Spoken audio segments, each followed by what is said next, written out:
our conversation about the grooming policy, the students' dress and grooming policy that has been offered by the Ministry of Education.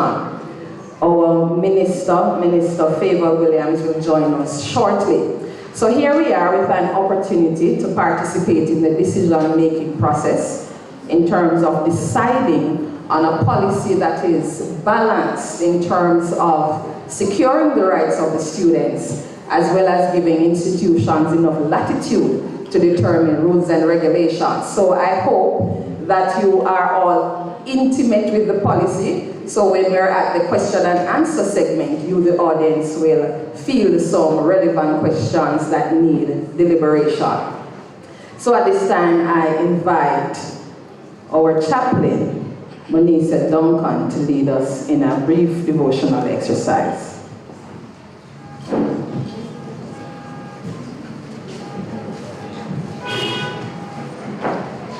Ladies and gentlemen, students, good afternoon. Good afternoon.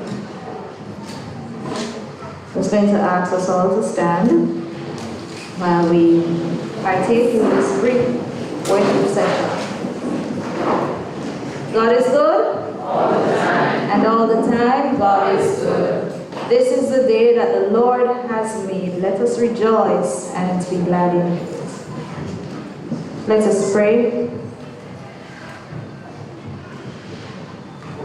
Heavenly Father, we give you thanks for this day. We give you thanks, O Lord, for your grace and your mercies upon us. We pray for this session. We pray that it will be a productive and informative one.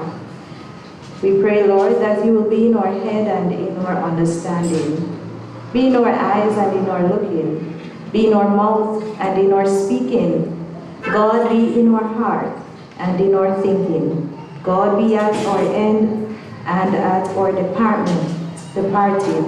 Guide, guard, and protect us. Be with us now in all that we say and do. Let it be done to your honor and glory, and let your wisdom shine forth. All this we ask in Jesus' name. Amen. Together the Our Father prayer. Our Father, who art in heaven, hallowed be thy name. Thy kingdom come. Thy will be done on earth as it is in heaven. Give us this day our daily bread, and forgive us our trespasses, as we forgive those who trespass against us. And lead us not into temptation, but deliver us from evil. For thine is the kingdom, the power, and the glory, forever and ever. Amen. You may be seated. Thank you.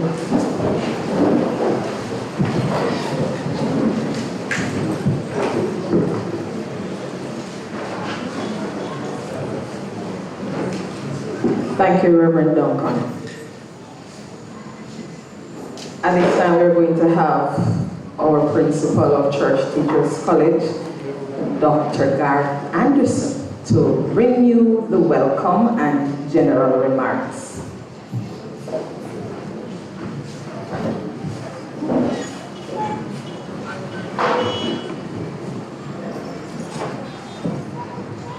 Thank you very much, Madam Chair, Honourable Minister,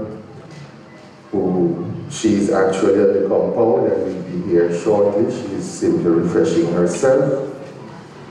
Other distinguished representatives from the Ministry of Education, our principals who are present on the platform and in the audience, our teachers and student teachers, lecturers, well-wishers and friends, good afternoon. Good afternoon. This afternoon we are meeting at the total breakdown in discipline.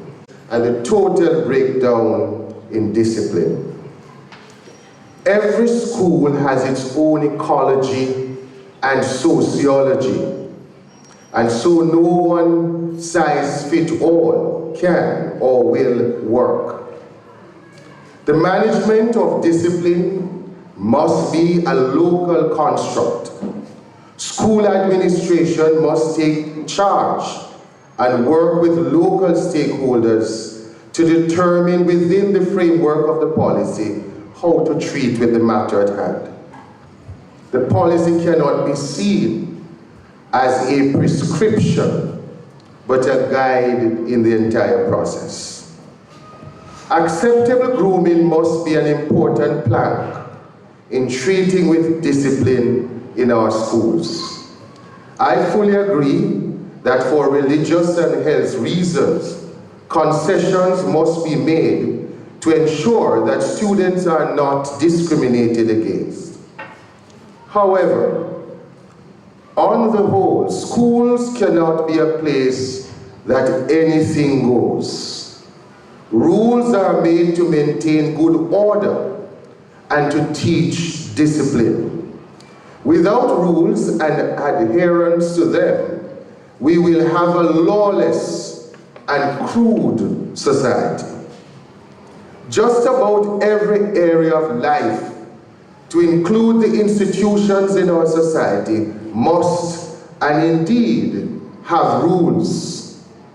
In fact, if you go to the parliament, there I believe there's a dress code. If you go to where our councils meet in the municipalities, dress code. It is important to know that rules are not just there for all members of the society to agree on, but are indeed in place for the greater social good. School, therefore, is the institution with the primary role of not just engaging students in subject matters, but critically a place to engender wholesome values and attitudes. It's about the development of the whole person. The disaster we must avoid in this process is not to allow our children to feel they have all the rights and absolutely no responsibility. That it is okay to have small infractions of rules relating to the matter we are now discussing. The breaking of small rules many times leads to the breaking of large rules. I have no doubt our society may just be reaping the end results of all of those breaking of small rules that eventually ended up with the breaking of large rules. So often you hear in the public space that how students' dressing has nothing to do with their learning. Clearly, this is far from the truth. Education is about the total development of the individual. How you dress, how you generally deport yourself, how you sound, is in fact central to the education we seek to provide. Noted philosopher of education, John Dewey, says it this way, that education is not just preparation for life, it is life itself. If school fails, our society will fail. Our schools are reflective of the society, and in the present, I am not sure we are happy about the decrease in our social capital. Students must be made to know there are consequences for their actions. The discipline to follow rules and guidelines is a discipline we must engender. I am always amazed when most of us, if not all of us, how quick we are to follow certain rules in certain places. You notice when Jamaicans go to the US Embassy, for example, if they are supposed to be there at 7:45 a.m., from 4 o'clock, you will find them lining up to get on the inside. And when they get on the inside, if the guard should say undress, no question asked. We do as requested. However, There are times in our society we seem to be, in a sense, empowering our students that they can do as they please within our schools. As we discuss this policy, we must guard against sending the wrong message to our students that may empower them to believe that they can do anything at the expense of denigrating the roles and responsibilities of teachers and administrators. I must pause here to say it was disappointing some weeks ago to hear administrators saying they are prepared, they have no problem with the ministry taking action against them if they do not follow the policy. I am not advocating for principals not to follow dictates from the Ministry of Education.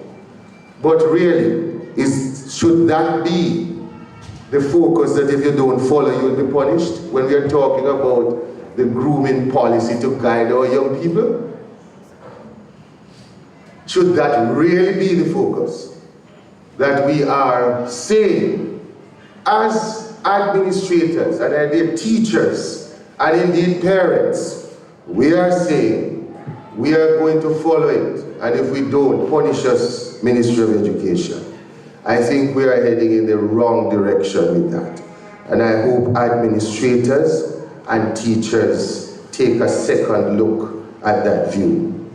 The current regulations of 1980 says, and I am paraphrasing, students shall obey the rules of the school they attend.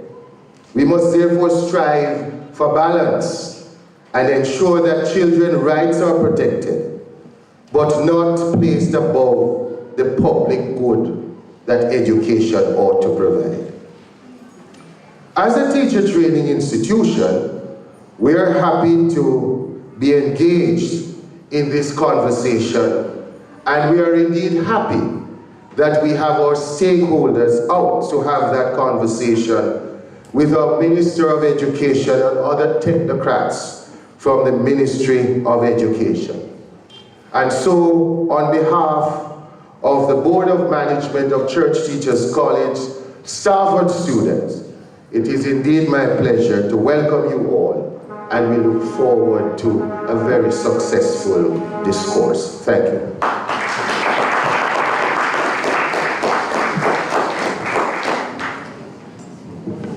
Thank you, Dr. Anderson. So in essence, it's not free for all, as we would say in our colloquial language. There needs to be a balance between protecting the rights of students, ensuring that they are conscious of their responsibilities, and also giving institutions a certain level of autonomy to decide how they situate their school cultures and their school regulations within the parameters of the policy. It is a valuable experience that we have this afternoon. And in previous engagements, our minister did say that implementation will be one of the tools that will be used to inform whether or not there needs to be revisions to the policy. So we do have a policy, yes, but we're here to have a conversation about the pros and cons. Are there benefits? Where are the loopholes? Do we need to add something? So I want you to consider these angles from which we can look at the policy so that we have a meaningful conversation this afternoon.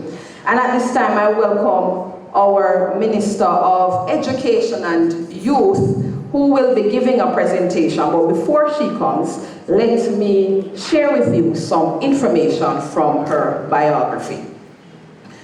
So Honourable Fayval Williams is currently serving, as we know, as the Minister of Education and Youth and the Member of Parliament for the St. Andrew Eastern constituency. Minister Williams had previously been the Minister of Science, Energy and Technology, as well as the Minister with portfolio in the Ministry of Finance and Public Service. the first female to be in that position. She's also the first female Minister of Science, Energy and Technology.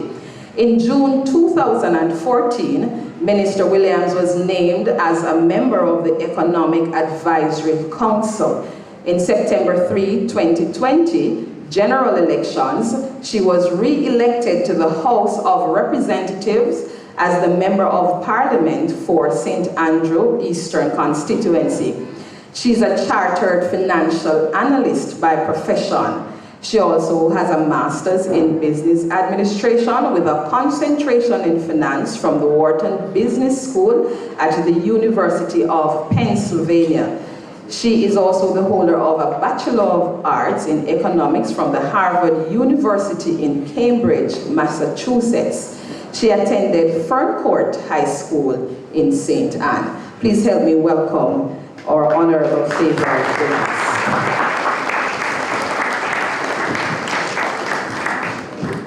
Go Ferncourt.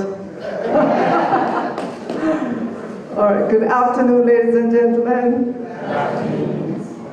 All right, I came all this way from Kingston, so good afternoon, ladies and gentlemen. Thank you so much. Let me acknowledge Dr. Garth Anderson, Principal of Church Teachers College, and members of the Church Teachers College administrative staff, your academic staff. Let me acknowledge as well principals and vice principals who are here. And at the head table, I see Mr. Leighton Johnson. He occupies the position of President, Jamaica Teachers Association, but he is a principal at heart. Mr. Lindburn Wright, President, Jamaica Association of Principals of Secondary Schools. Mr. Sean Graham, Principal, Magotay High School in St. Elizabeth. Mr. Stuart Jacobs, maybe in absentia, President, National Parent Teacher Association. Of course, we have our very own Ms. Casey Carr, Executive Director, National Parenting Support Commission. We have student representatives, we have teachers, we have aspiring teachers here this afternoon, other stakeholders, and let me say good afternoon again. It is my pleasure, once again, to be with you here at Church Teachers College on this occasion for a forum under the theme, Conversation on the New Grooming Policy. So I left a function this morning, well, I should say about midday, at the Jamaica Stock Exchange. And it was held in a room about this size, and when I walked in, it was overflowing with students from 33 different primary schools. And they had their teachers, some of them had their principals with them. And they were there because when the call went out from the stock exchange for schools to participate in the virtual stock investing, not just schools, they're focusing on primary schools, those schools came forward to say, we are interested. I have to tell you that yesterday, the managing director of the stock exchange visited the ministry to tell us about the program. And we were very concerned because stock investing is up here and you wanted to bring this into primary school. So we were peppering them with questions about what is their approach? How are they going to onboard these students? These are primary school students. But I have to tell you, I was blown away with the questions the primary school students were asking about the stock market, about stock investing, and not just the questions, the answers that they were given to some of the questions that presenters were asking of them. And I felt very encouraged.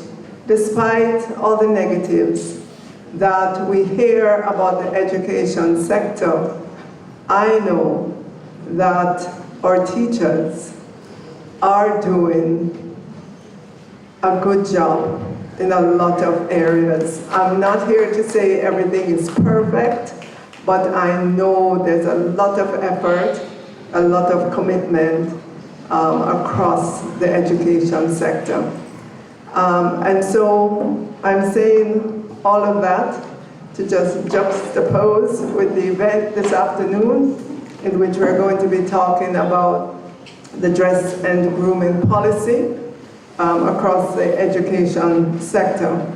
As you know, the Ministry of Education and Youth released a draft school and grooming, dress and grooming policy for public educational institutions just before the start of the new academic year. This was after a lengthy process of stakeholder engagement to receive feedback and perspectives from a wide cross-section of stakeholders before arriving at the completed guidelines. The context of the development of the policy is that every public education institution is mandated to have a documented student dress code developed in consultation with students, parents, and the staff of the institution. So let me say that again. Every public educational institution is mandated to have a documented student dress code developed in consultation with students, parents, and the staff of the institution. In the past, what we've seen is that schools may have documented policy, but it was developed from on high and handed down. We are encouraging a democratic process in dress and grooming. Schools are the environments in which our citizens who are students learn about the democratic process that exists in their country. Democracy calls for consultation. At the end of the day, yes, we have to get to a settled position, but persons, different stakeholders need to feel that they were a part of that process. And even at the end of it, if all the stakeholders don't agree, that's okay. In a democracy, it's a majority that you need. And because there would have been a transparent, open, consultative process, then whatever the decision that is reached, all have to abide by that policy, because you would have gone through a process. And in the event there is still dissent after that, there ought to be a process by which there can be an appeal, and you try to work things out that way as well. That is what we'd like to see in our schools. We believe that that will cause a significantly higher percentage of adherence to the policy. And if parents and students know of the process and if they participate, we believe that they will be there to support their children. This process must be approved by the Board of Management of the institution and made available to all parents and students. A school uniform must be adopted if you're high school or primary school under the student dress code. For primary and secondary PEIs, public educational institutions, it's optional for colleges and training centers like your own. But I've been to several of our teacher education institutions, and I note that they have adopted uniforms over the years, and everybody seems to like it, want to wear it, want to identify with it. It is expected that every student, supported by their families, will comply with their institution's student dress code, subject to exemptions or modifications granted in appropriate cases, such as if your religion calls for you to wear a turban or another kind of headgear, that should be allowed in our schools and so on. Those are the exceptions that we're talking about.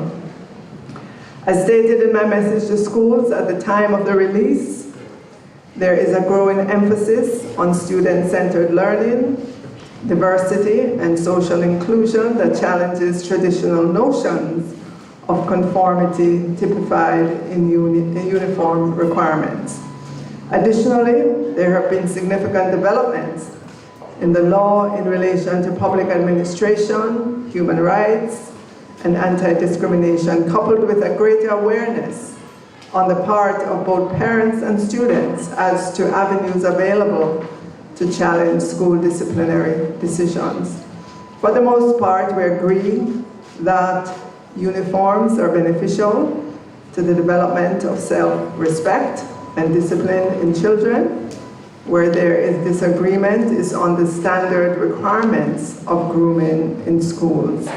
Many trainees in teacher training institutions are learning about new teaching methods and best practices in a modern education system. Much as teaching practices change over time, so do norms and behavioral expectations we have of students.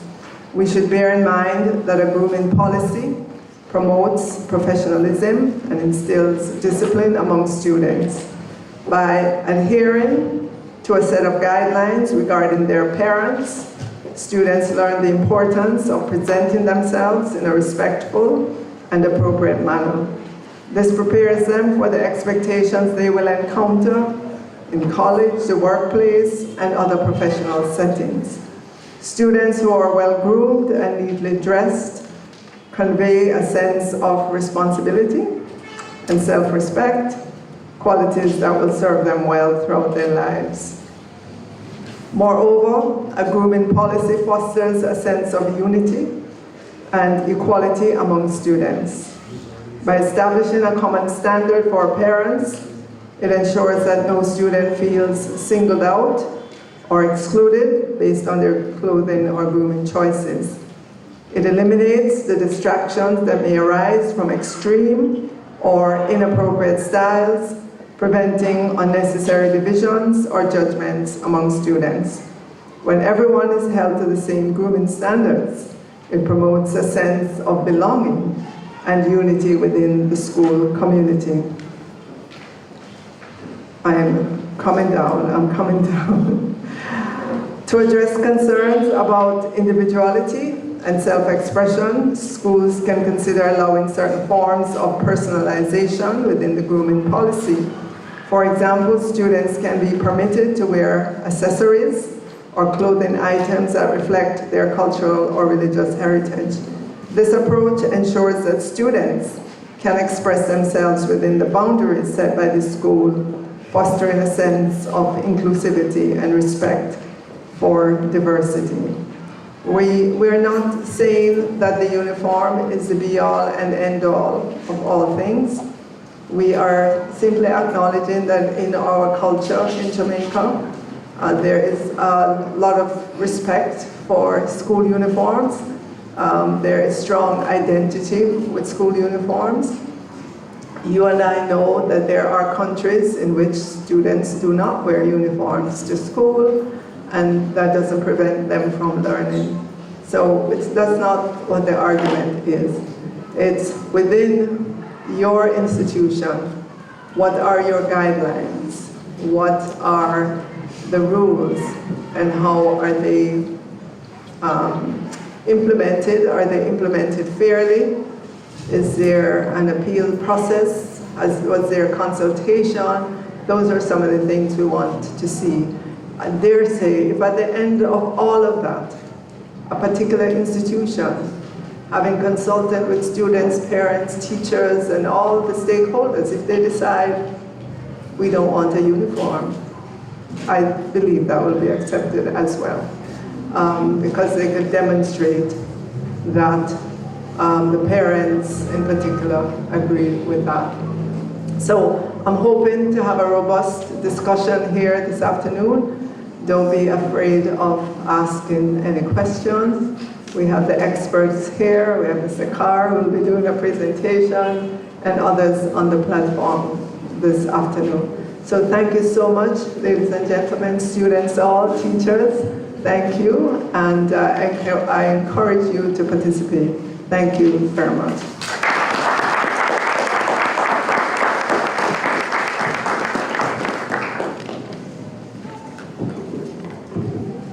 Thank you, Minister Williams. I just want to acknowledge the presence of TVJ personnel who is doing the coverage of this afternoon's conversation. And at this time, I am going to invite Marquis Morgan, who will be breaking the tone a bit with a creative piece. Is Marquis over?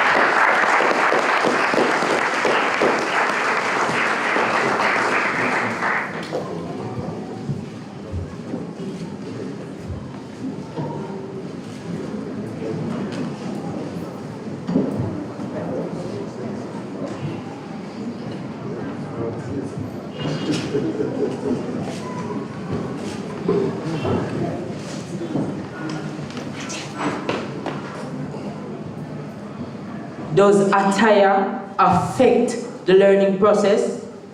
The new grooming policy, root of controversy. Some will say the focus is on Rasta, but I would say it's about expressing character. In schools of learning, a brand new decree, a grooming policy, as you shall see.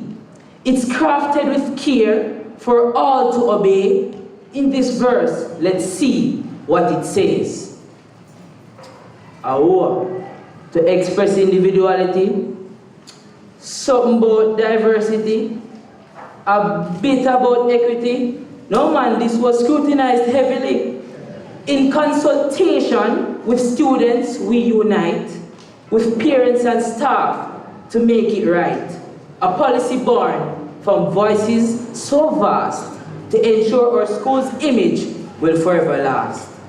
Approved by the board with wisdom and grace, a standard to uphold in this sacred place. For parents and students, the rules we'll display with pride in our hearts will show each day. In primary and secondary, a uniform shall be a symbol of unity for all to see. In centers, other places, the choice is yours, but in unity our school spirit has grown. So let's stand together, hand in hand, with this policy. Let's make a stand.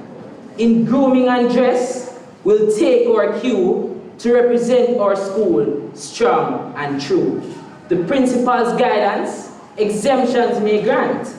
For special cases, a lenient slant. But let's all remember the essence and aim. In unity, our school's image we'll proclaim. With this grooming policy, our pride shall shine in every student's heart, in every design. In this code, we'll all take part, creating a school with unity at its heart. Thank you.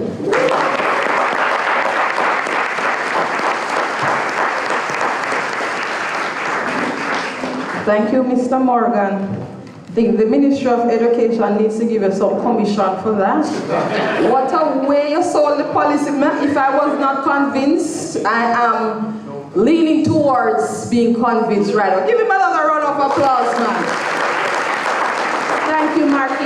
You really captioned the rationale for the policy.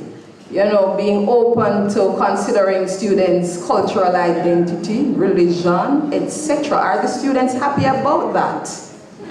Hey, I hear a up here. So I am really anticipating our hearing the points of view of our key stakeholders. And when I say key stakeholders, I am not only referencing the individuals seated on the podium, but you are all key stakeholders and we want to hear your voices. So just to remind you of the individuals who we have sitting on the panel. To my far right is my batchmate, Mr. Sean Graham, principal of Magotty High School in St. Elizabeth. They don't know you, so give them a wonderful Magotty wave. Yes, welcome. Next, I have my erudite lecturer, Mr. Linvern Wright, and he's president of the Jamaica Association of Principals in Secondary Schools. And beside him, guess who that is?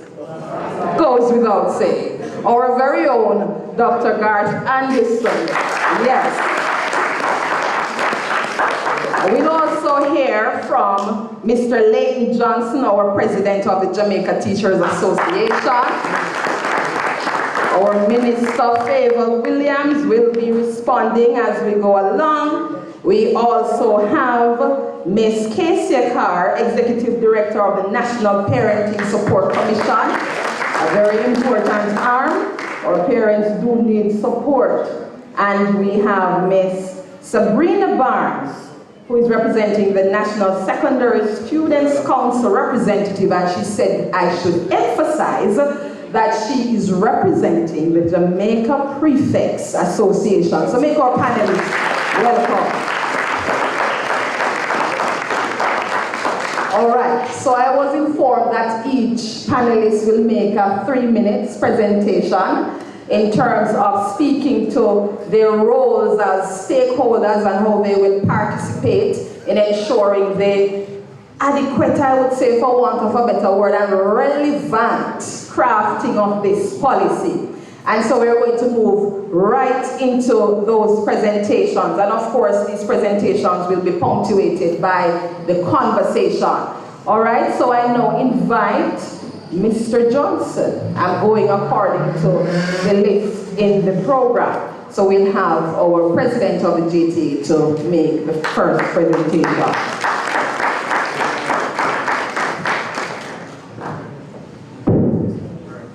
Thank you very much, moderator, Minister Williams, Dr. Anderson, other members on the platform, stakeholders in education, good afternoon. Good afternoon.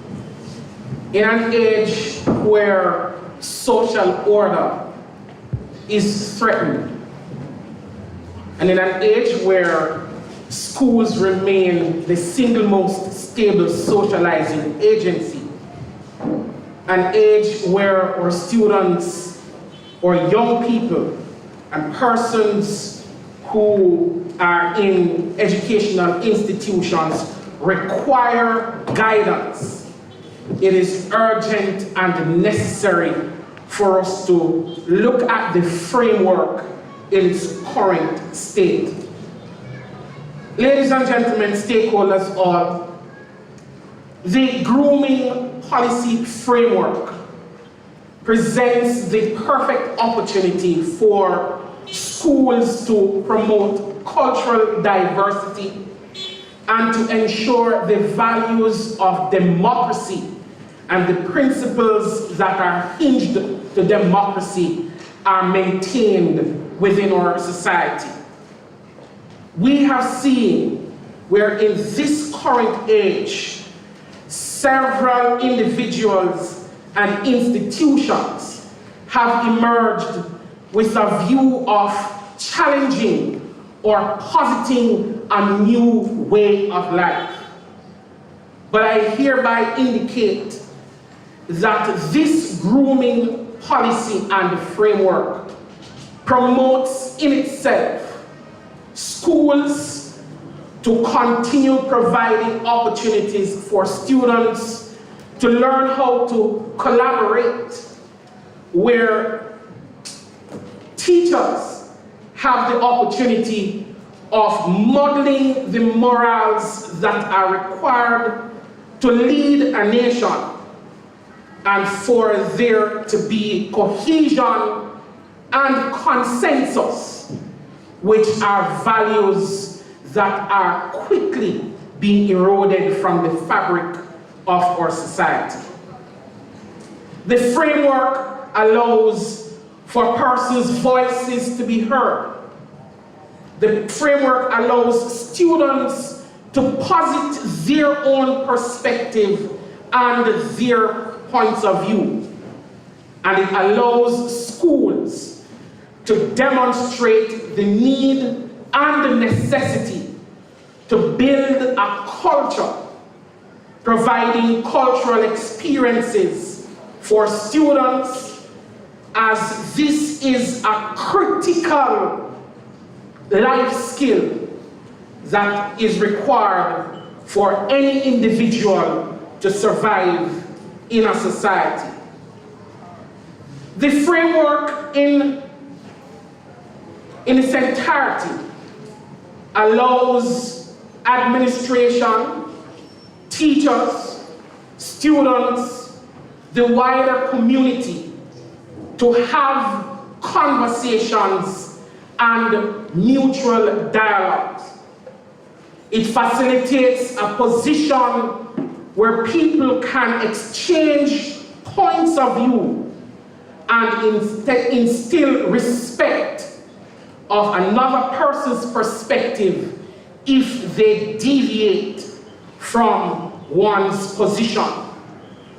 But most importantly, it is important that as schools, students understand that in challenging a rule, there are ways to go about it. In challenging a rule, it requires a conversation and a dialogue. It is not okay to break a rule or to go against the ethos of the school in a manner that is not befitting of the school's culture, ethos, and what is culturally accepted within the school. This framework provides for inclusion and promotes diversity of thinking and thought. And I believe that as we go forward in education, this framework will continue to instill in our students the values that are required for a society to remain rooted and grounded on principles of order, respect, right attitude, and right thinking. I believe the framework in this current form presents an opportunity for all schools, all individuals, and our students. Thank you.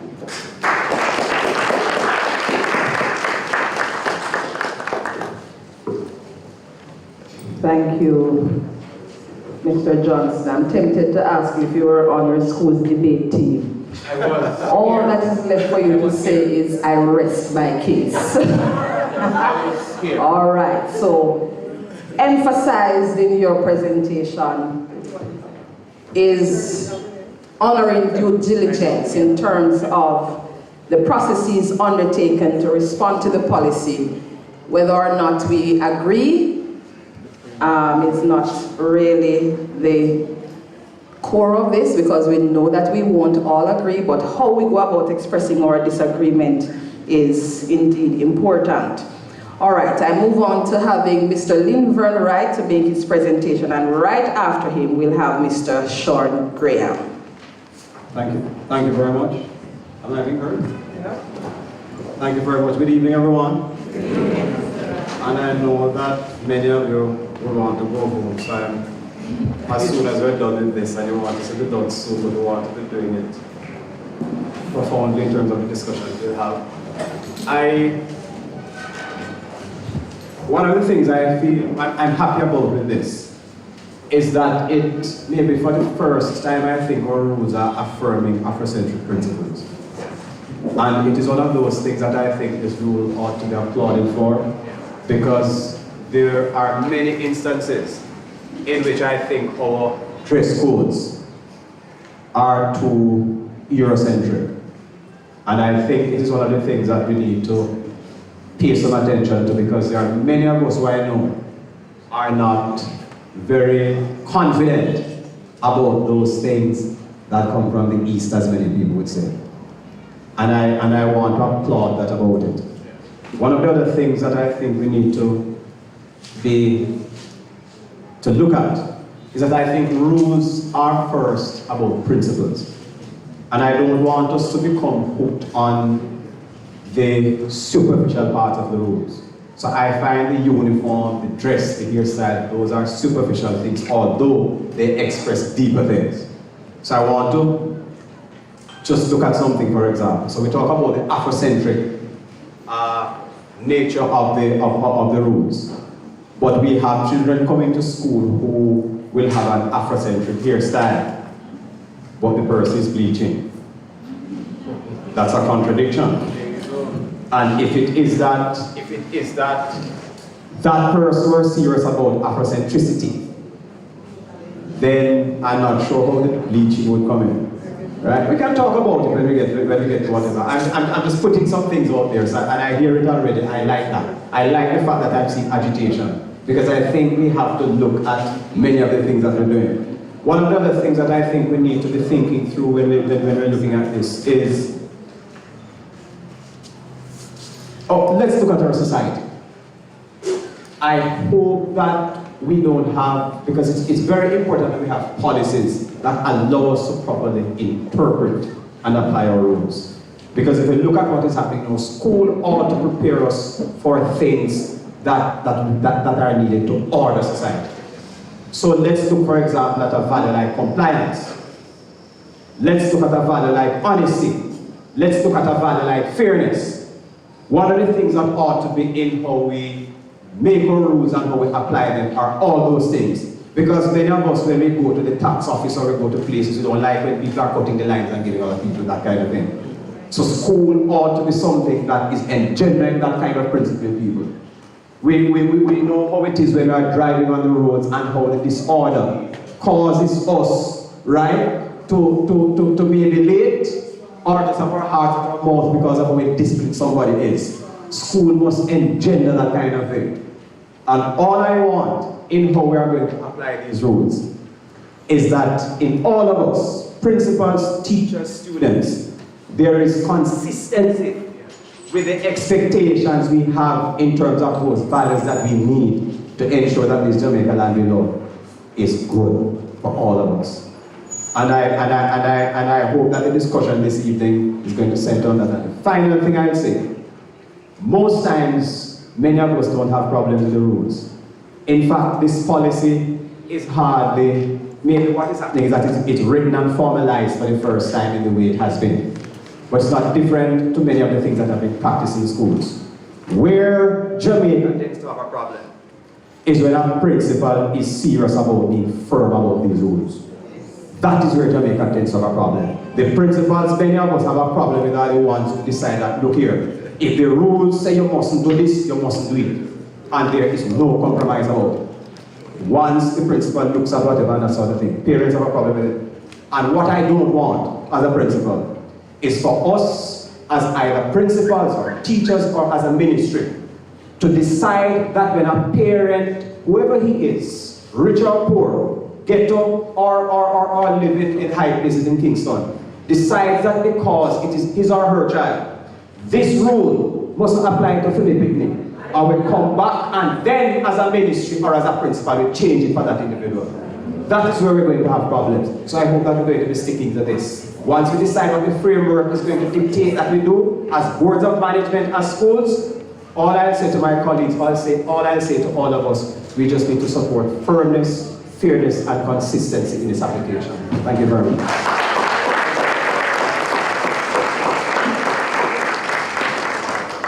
All right, thank you so much, Madam MC. I want to recognize a few persons before I begin. I must recognize the Master of Ceremony, my batchmate from the Best Teachers College in Jamaica, Church Teachers College. Mrs.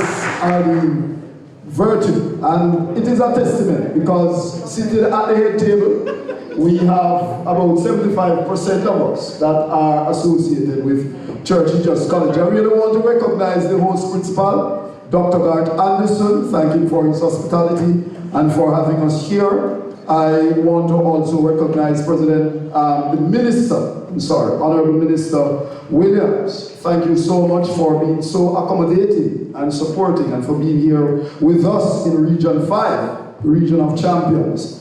I also want to recognize the JTA President, Mr. Johnson, and my lecturer right here at CTC, although he's a Michael-man, Mr. Wright. He understands advocacy because in 2003, I was president of this institution, and he was my support at the staff level. And so in a way, I am in his presence, I feel comfortable because he's a deep thinker. I want to also recognize, and I know she's also associated with Church Teachers College, a person from the parenting support group that is here, past student of CTC as well, and the student representative that is here, that is a young lady that I have so much respect for, based on her thinking, how she approaches things. She is such an intelligent student, and I am so pleased to be seated at a table with her. I want to also recognize all the ladies and gentlemen that are here, but especially my students from Magate High School that have joined me. I want to give them up and tell them thanks for coming, as I recognize all others.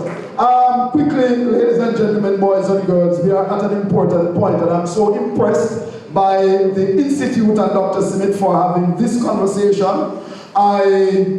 As a principal, and I'm speaking as a principal, no, but as a principal who would have looked at this in detail as we try to answer the questions of society, I want to root our conversation in who we are as a people and a philosophy. Whatever rule or principle we set must be grounded in a philosophy and why we do what we do. We don't just behave as human beings because we want to behave. It must be guided by something. And I always want us as Jamaicans, especially as we have the imposition of the new neoliberal thought, that we must remember that as a nation, we are a Judeo-Christian nation. But as Mr. Wright emphasized, the majority of the persons in Jamaica are coming from an Afrocentric history. And we should never forget that. And so as we set the dress and grooming policies, we have to be reminded of this. I was really impressed with the Qatar World Cup, because while this was a big event with all the attention of the media and the neoliberal views, the Qatarians stood up and said that in our stadium there will be no drinking of alcohol. In our stadium, there will be no wearing of the rainbow armband, because they understand who they were as a people, as their religion as well as their culture dictated how people acted inside. And what I want us to be mindful of is allowing inside influence to determine who we are. We have to have this conversation as to who we are as a people, understanding our history. What is it that we want to celebrate and how we want to be identified? I want us also, as we have this conversation, not only to be so concerned, as I think majority of us as human beings are, with our rights. We will fight and die for our rights. But what are our responsibilities? As we also craft this framework, I want us to understand that the first impression of a human being is very important. And therefore, how we teach our students about imaging is central to their education. And so when we hear the argument that, grooming don't have nothing to do with learning, it's a lie, and it's nonsense. Grooming, dressing is an important part of learning. It's an important part of who we are, and therefore that also has to be central. Children are the center of our education system. They must be celebrated. They must be made to understand that they can live simple lives and grow out. Because schools must answer the questions of society. What are the central questions of Jamaica right now? How do we grow as an economy? And how do we combat crime and violence? how do we teach these messages that have to be taught when our young grow up? This is how it is important. I am pleased to report to the Minister that I, led by my Dean of Discipline, who is also here, we have had consultation with all the major stakeholder groups. Mrs. Sandra Barnes is my Dean of Discipline. She kind of reticent sometimes, but I have to big her up. But we have led consultation with all the major stakeholder groups, with the board, with the students who we were very impressed by, our parents, and also the teachers. And what is coming back to us is that let us be grounded in principles. Even the students say, let us be grounded in principles as we make our decisions. Thank you so much.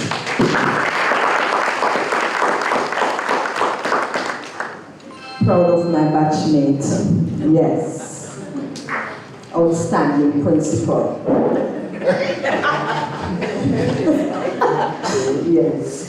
All right, so we hear the idea of inculcating principles being emphasized, fairness, and I am all for Afro, everything Afro. Though I am wearing addition on my hair top today, but I love. Yes, Afro addition. Yes, no, look European, look Afro, yes. So even the falls one looks like it comes from Africa. I've always been one of those individuals who had a problem with students' authentic identity being subverted. So we're coming from circumstances in which students have been sent home. They have been told that their hair is bird nest and the shiny bomb belongs in the home on a Saturday afternoon because we do not appreciate it. It belongs to the poor. And so these are really some serious things that we need to look at and decolonize our minds, right? So we'll be talking about some of the subjectivity that exists in the policy and how schools will go about ensuring that they make the best decisions in articulating the rules and getting us all to conform. And so I move quickly to having Miss Casey Carr, and then we will have Miss Sabrina Barnes making their presentations. Thank you so much, Madam Moderator. Am I being heard? Yes. Good afternoon, everybody. Honourable Minister Williams. Great. Honourable Fayval Williams, Minister of Education and Youth, other colleagues at the head table, ladies and gentlemen in the audience. I'm tempted to begin this way. This is our college, church, teachers, college. All right. Shall rule forevermore. All right. Thank you so much. It is indeed my pleasure to be here this afternoon. It really has been, this is what, my third trip back to the component. So much improvement has taken place since my last visit here. Thank you so much for the invitation to participate. I want to start by just saying who we are as the National Parenting Support Commission and what's our interest in supporting this particular policy. The National Parenting Support Commission is an agency of the Ministry of Education and Youth. It was established based on an Act of Parliament that was passed in January of 2012, having had a policy for parenting support passed in 2011. The policy has 5 goals. I won't go through all of them now, but suffice it to say that the successful implementation of the policy will see parents involved in the education system. We believe that every successful education system has parents involved in it. They're participating to ensure that they are aware of and they're supporting their children's educational journey. We also believe in an institutional principle. Where there's parental involvement, the school is successful. There's student success as it relates to academics, and there's student success as it relates to social behaviors. So now to the policy.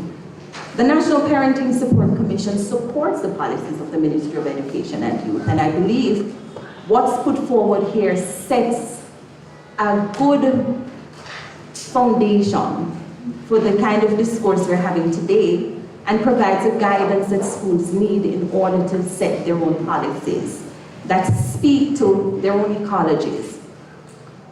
We participated in the policy, and you will see within the pages that it speaks to the National Parenting Support Commission being able to step in where there are frustrations between parents and the school as it relates to the policy.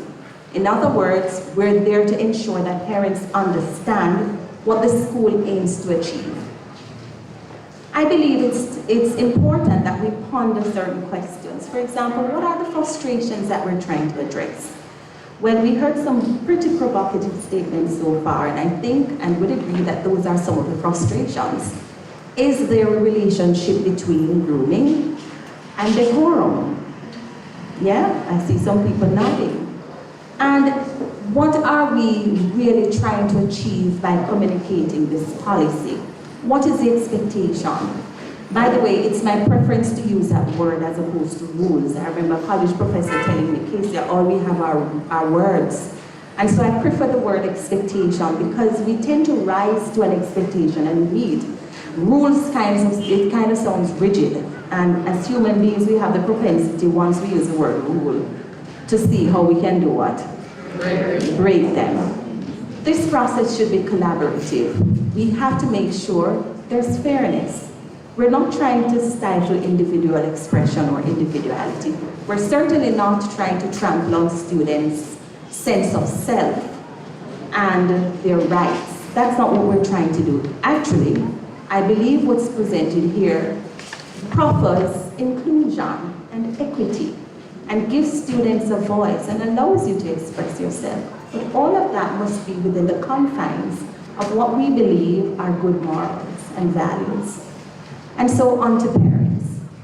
Parents must therefore understand that in preparing their children for society, they must communicate expectations. The children who are going to have a difficult time adjusting in schools are those who are not used to expectations being communicated and enforced at home. I can tell you. Now there goes the problem, because society is built on expectations, or as you call it, rules. Let's look at institutions. In school, you're guided by a timetable, right? The timetable tells you when to move from one class to the other, doesn't it? And if those expectations or rules are not met, there'll be chaos in the school. It tells you what time to eat, doesn't it? And what time to go home. In church, it tells you what time to sing, and what time the preacher comes up, and what time church ends, what time is the benediction, right? And it's just in the wider society, it tells you what time the bank opens, what time it closes. These are rules. In other words, what we're trying to create is a structured way so that by the time you get out there in society and you're navigating, it'll be easier because you're used to expectations. That's really what it's doing, you know. And I was sitting here and I was thinking, I went to Westwood High School. And yes, Westwood High School. And we really never, I was thinking, we never had an issue that would have us in fora like these.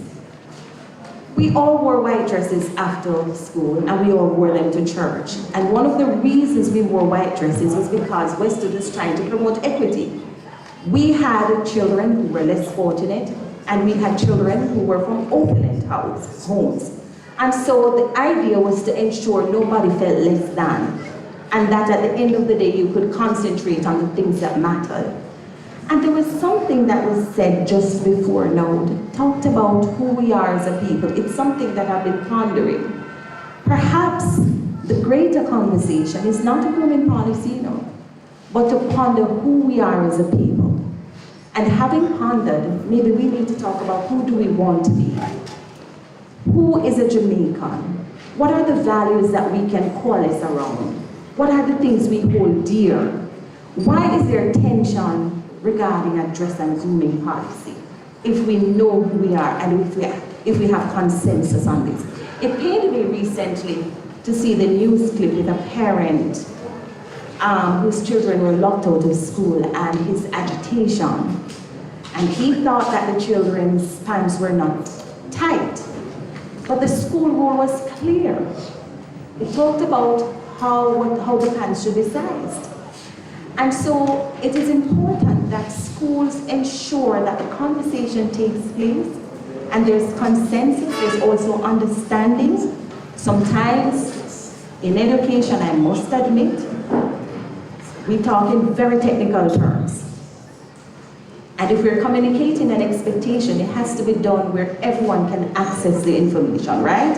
We want to be clear so that if you're saying that as a school, we value decorum, and we believe that grooming is certainly a part of that promulgation of decorum. And this is how we're going to articulate how we want our children to look. Then it must be done in a way where everybody can understand.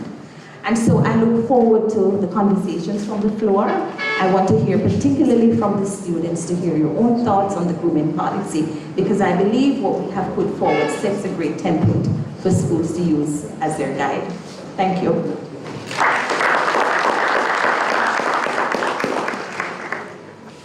Okay, good. All protocols observed. Good afternoon.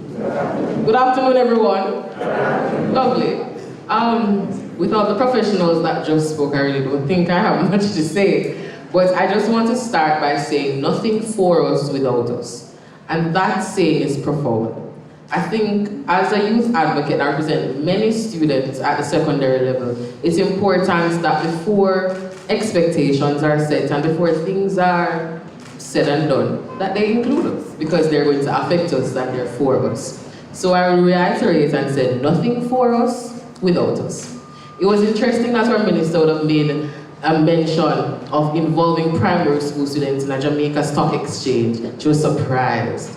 But I also would like to think that there are some misconceptions that probably most adults think of us as students.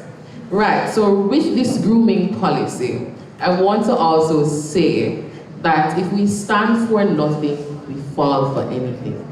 And as a student representative, I'd like to say that I was just got head girl today for the Kaiser College.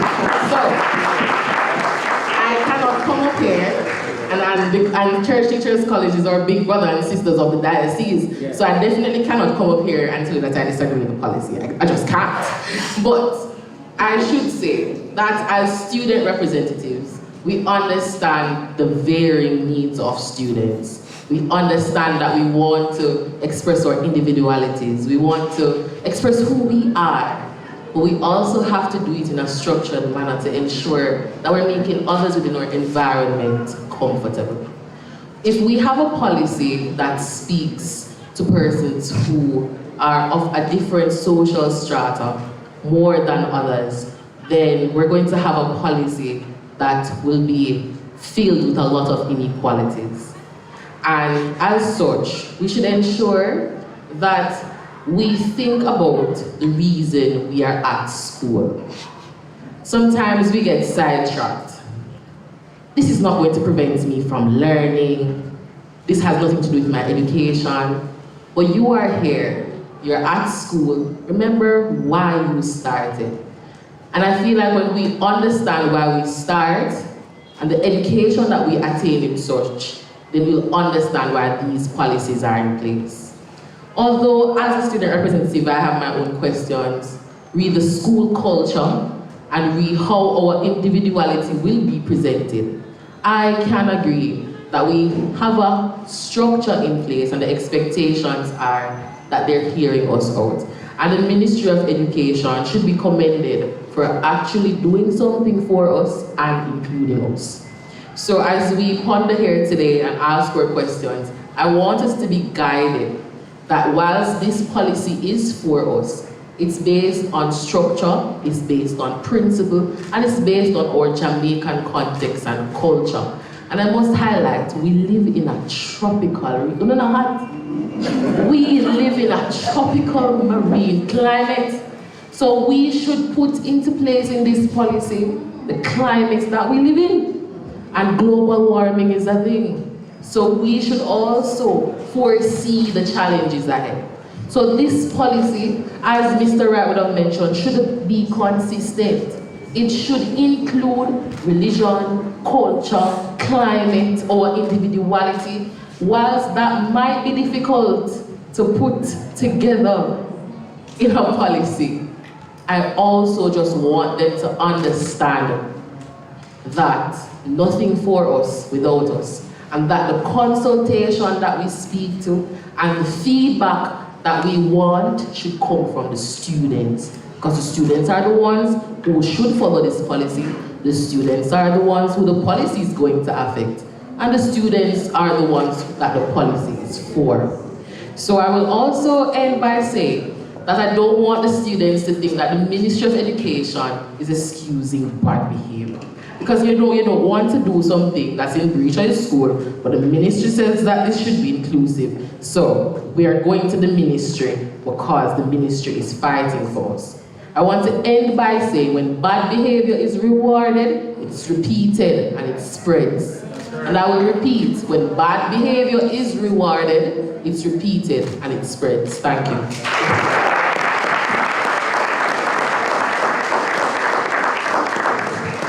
Thank you. So, consistency is important, and we're hearing from our student rep that students are supporting the policy. May not be all of you, but from the stakeholder position, we are hearing agreement with what is expressed in the policy. Now, to jumpstart our question and answer segment, I put to the panelists, how do you treat with subjectivity in the policy? For example, on the matter of hair, it shall be clean and neatly maintained. How do we define neatly? And is it a case that after the school has defined neatly, if the students make a decision to enroll, they need to adhere to that perception of neat? How do we define modesty? Because modest for some people is the long tunics that reach the ankle in Kingston, and in another place it is 2 inches below the knee. So when we talk about consistency, we are not only looking at consistency within the local institutions, but on a global sphere in terms of what is happening in one school and the next, and how these practices really adhere to the global policy that has been given to us for implementation. No outlandish eyeglasses. How do we define out? I see an outlandish one in the audience right now. To me, it may be fine. To another person, it's outlandish. So how do we treat with the circumstances of subjectivity in our school culture? And anybody can respond to this question. All right, Mr. Johnson will take it first. The policy framework in and of itself leads to subjectivity. On the basis it allows a school to determine what it is will be the standard within a particular context, as it allows a school to set up culture in terms of how we view the framework generally. It is going to be subjective, because the framework gives the latitude to individual schools to establish what their norms will be. I believe it now comes down to the individual school. If you were to look at it from a broader perspective, then you are going to see different standards. You are going to see different norms. You're going to see some individuals or some schools having extensions. You're going to see some having the skirts down to the ankle. However, this subjectivity is based on what has been agreed through the process of consultation and collaboration, and then finally consensus. So once that individual school, that particular institution has established the protocol, has established the process, and these processes were carefully followed, then I believe the question of subjectivity will not be as focused as we really need it to be, on the basis that it now speaks directly to the schools. Thank you, Mr. Johnson. I raise that question because comparison is sometimes the thief of joy, they say. It is. And when our students move about, they interact with students from different institutions. And they may see one set going to school freely in the spangy pants. Yesterday I stood at attention and I wondered how some of those young men got into the khaki pants. And I'm like, they use plastic. Very strategic. If only they could put that creativity in doing schoolwork. So some students will be looking on, and they'll be looking at what they would consider certain freedoms that other students have. So I just really wanted that to be clarified about the institutional decisions and agreement processes that are undertaken to determine the policies. Yes, Minister Fayval Williams. I would like to say, with regards to that and the individualization of schools, I want schools to remember that we live in a culture that changes as well. And so just because this year you agreed to something, it doesn't mean you can't kind of repeat the process again next year. If there's angst in the system about something, you know, it's a living process that should be at school. It's not something that's cast in stone. So if in 2023, pants are tight, maybe in 2024 they become loose or too big. You know, you know what I mean? Yeah. And in some of us minds, we are thinking tight pants never, right? See, some people agree with that. All right. We are acting that. Sure. That I think a lot of what has to happen is that schools need to explain and create a culture where students feel a sense of value and feel a sense of high morale about attending that particular institution. So even if you look different, it should be something that is celebrated, because there's nothing wrong with the diversity, is there? Differences make us stronger. It's good for the democracy too. I think of Westwood again, and I know I sound old and whatever, but we wore jippy-jabber hats, right? And I can't see that going. It's so tied to our tradition and our sense of individuality. I think we're the only school that wears a jippy-jabber hat. And so we actually loved it. And I still do. I like seeing Westwood girls out there in their jippy-jabber hat. It sets you apart, but there has to be, yes, Lindbergh, right? There has to be a sense of value in that and a sense of identity. You feel strong. So I think one of the things we have to do in schools is to help make that association that when we look this way, so yes, our skirts might be a little longer. Doesn't mean I'm advocating, I'm just saying, skirts might be a little longer. Let's tie some value to that and an identity as to who you are at this institution, that you can celebrate that difference. Does that make sense to anyone? Yes. Right, great. I want to comment, I know I don't have the mic, but I really want to comment. Part of the challenge is objectivity, subjectivity. You're always going to have that problem. And one of the things that has to be clear, and again I'm going to reference my being a discipline, one of the things that she does is, that if she's going to talk about the pants, she goes into inches. So there's a measure. If she's going to talk about the here, it is very specific. And one of the things, as the minister said, we have to always be under constant revision. Because styles change. Tight pants was in the 70s and it was accepted. Might be as barefoot pants, but it was accepted. In the 90s, we used to wear big pants that they call chaplain.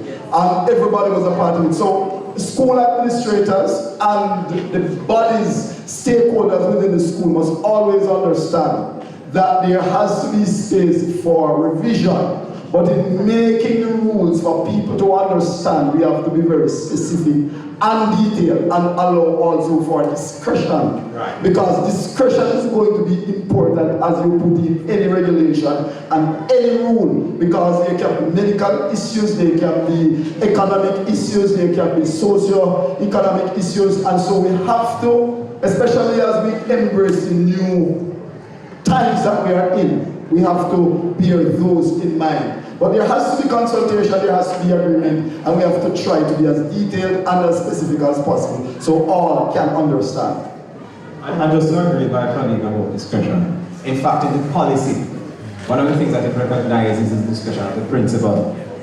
But I don't want me or my colleagues to interpret discretion now as that which is always going to be to disadvantage of students.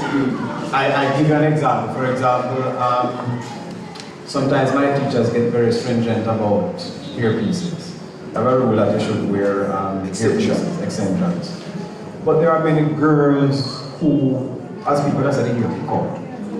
And I'm not laughing about it because I realize that for girls, the hair is very important to their self-esteem. Yes. As a principal, you have got to understand those things. And when you understand, because your work as a principal and as a teacher is about helping a child to grow self-esteem. And so one of the things I do at my school, so while there is the rule that this is something that ought not to be, I ensure that I review each case. And I say to the parent, when that child is coming back tomorrow, write on it so I can sign to say that this child is exempt. Because there are going to be specific circumstances. And the other thing regarding subjectivity, as Sean says, you never get rid of subjectivity. It's always going to be a problematic thing. Because, it's subjective that Bagato wears barroom.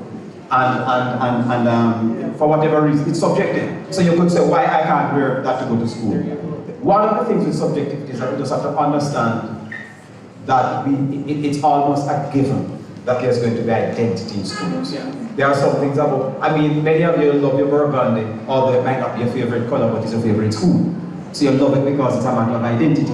That's an important thing. So if it is that you get that and establish that, but the other thing that I would say that as principals we have to do, we have got to be so informed about the problems that will come with subjectivity, that we have to ensure that we inform ourselves so well to manage the situations that will come as a result of these problems. So a child comes, Minister, I hear regarding the hair in schools, in terms of the Rastafari.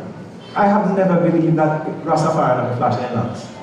If Christians can present Jesus under them, the Rastafari supposed to have flashing lamps and say Rastafari too. It's just my view, right? And I'm saying, and all of these things have a lot. I have a Muslim in my school now, and teachers are saying, so you're going to make the Muslim wear whatever, somebody even jokes in the bun, and those are the kind of prejudices that we have to look at. Many of us have those prejudices, because we listen to the Western media, which is subjective in terms of its own values. But if you know in history, many will come here as Muslims, but I'm going further than this without. Thank you for your responses. All right, with the thrust for inclusion, and this is my final question for now, and then I turn over to the audience. I know you're just burning with some questions. I can feel the heat up here. With the matter of inclusion, there are some individuals who would argue that we should be very exclusive. So inclusion should not be flexible or open to revision, as our minister says, because we'll open the floodgates for myriads of requests, for considerations, modifications, etc. What is your response to that fear? Should we be very insular? I think Sean Graham touched a point about our national identity and somewhat operating in a silo in terms of protecting our national identity and not allowing outside forces to really dictate what that is. But how do you allay the fears or concerns that some individuals may have in terms of who is permitted in terms of individual identities? One of the things I think we have to establish, and I just make some examples. A car works for all of us because there are things that are common to cars. One of the things we tend a lot to speak about differences, and I have no problems with differences. But society works because most things are common and we all understand. Language works because the rules are common and we all understand those things. So I am not one of those persons who said differences must not be celebrated. But the truth is that if all of us were different, society would be working the way we work. In terms of cultural differences, those are some of the things that we have to look at. I heard on TikTok, because I'm a TikTok fan, not hiding that. And one of the things I heard was a definition of how societies work. And if we were to go by democracy, there are many, many people who would never have rights. Because if we were to vote on it, the majority would say you can't. But what makes a society work is that you run a society in the interest of the minority groups as well as the majority. So there, for example, in any school, and I'm going to give maybe an obvious one, you might have to spend significant amounts of money to ensure that you restructure a school for 5 out of 2,000 disabled students. Democracy might say most of us are not that, so we don't pay whatever. But your heart, your care, your sense of humanity is what drives you to understand that the minority and the weak ought to be taken care of as well as the strong and the majority. And that is just how I deal with those things, and I think we should. And to add on to what Sarah has said, we have to be careful of anarchy. And so while we look at subjectivity, inclusive nature of schools, and society in general, if you go to America, we're driving on the right hand. If we come to Jamaica, we're driving on the left hand. And so while we celebrate the differences, when we come into a space, and remember while you're at school, you're not there forever. You're coming in for a particular time. And therefore, if there is no commonness or sameness of some things, then it's going to create anarchy and confusion, which will not lend itself for learning, which is the major purpose of school. And so as Mr. Wright said, it's about managing to look out for the minority, but celebrating and understand how we do the differences and how we manage the majority, but to ensure that our objectives are all common. Thank you very much. Agreeable responses in my perception. Okay, audience, we're turning over to you, and we just want to once again acknowledge TVJ, who is covering this conversation, and we also have JIS, who is present today. So there is a microphone that will become available. Just indicate with the raise of a hand your interest to ask a question. We have a question at the front. My lovely past co-worker, Mrs. Miller. Yes, Madam D. Thank you. Good afternoon, everyone. Members of the panel. I am Sigrid Miller, Dean of Discipline, Manchester High School. Just wanted to go back to the issue raised in terms of differences, not necessarily within a particular institution or school, but differences across, for example, the nation. And Honourable Fayval Williams answered the question in part, as well as I believe it was our GT President. The question I'd like to ask to any member of the panel, I am so cognizant of the fact, and of course the Students' Handbook for Manchester High School was revised in August 2022, and we did bear in mind the framework presented to us by the Ministry of Education. We felt that it was a very useful framework, and we worked within it. But we are confronted with youth. Students are youth, and with that, the change in fads and fashions with which we encounter in our own society, in our own culture. So the question was, as the Minister said, and I believe it was Mr. Principal of Magotty, when I look back at the history, for example, of Manchester High School, the miniskirts were in for a time, the sharp, what you call those pants? Gone, whatever pants, right? And then there was the big roomy ones that saw the seams. And I struggled with it, and so do members of my colleagues at Manchester High. You want to have the students' input, and you want to have them represented, and you want to have them feel comfortable. How often, then, should a kind of revision take place so that, for example, we're cognizant that the tight-fitting, or perhaps not tight, but closely fitted pants are now the norm? We're talking outside of school, so even prominent gentlemen in society they look good, they look attractive in their close-fitted pants. Yeah, they do look good, they look admirable as well. And you go to church and they look good, or you go to other social settings and they look good. And you want to do that. You want to do that for your young men, for example. And then I hear our parent representative there speak of ethos and what it is that schools want to hold on to, that are cultural. So how do you balance this in terms of, for example, how do we decide that we're going to move from the big pants with the 3 inches away from each seam to one that is a little bit more narrow?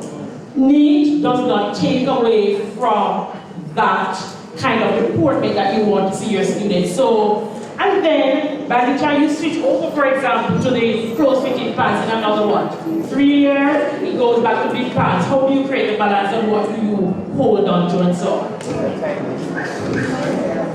You're right there. All right, I won't be able to tell you the time frame, but what I can say is I would expect that in our schools, if students are wanting a change, there should be an avenue, whether they write letters, they take up signatures of the student body and so forth and present it. Parents have to be involved, because whatever changes, agree. Remember, parents are going to have to finance those changes, so they have to be there as well. The whole idea is to have a process that students feel they have a voice, there's a way that they can be heard. At the end of the day, with all of the coming together of the different minds, it may be that you say, not at this time. I believe that there will be greater acceptance. Maybe I'm naive, but I believe that if there is such a process at schools, then there will be better results. And principals can weigh in here, because you're on the ground.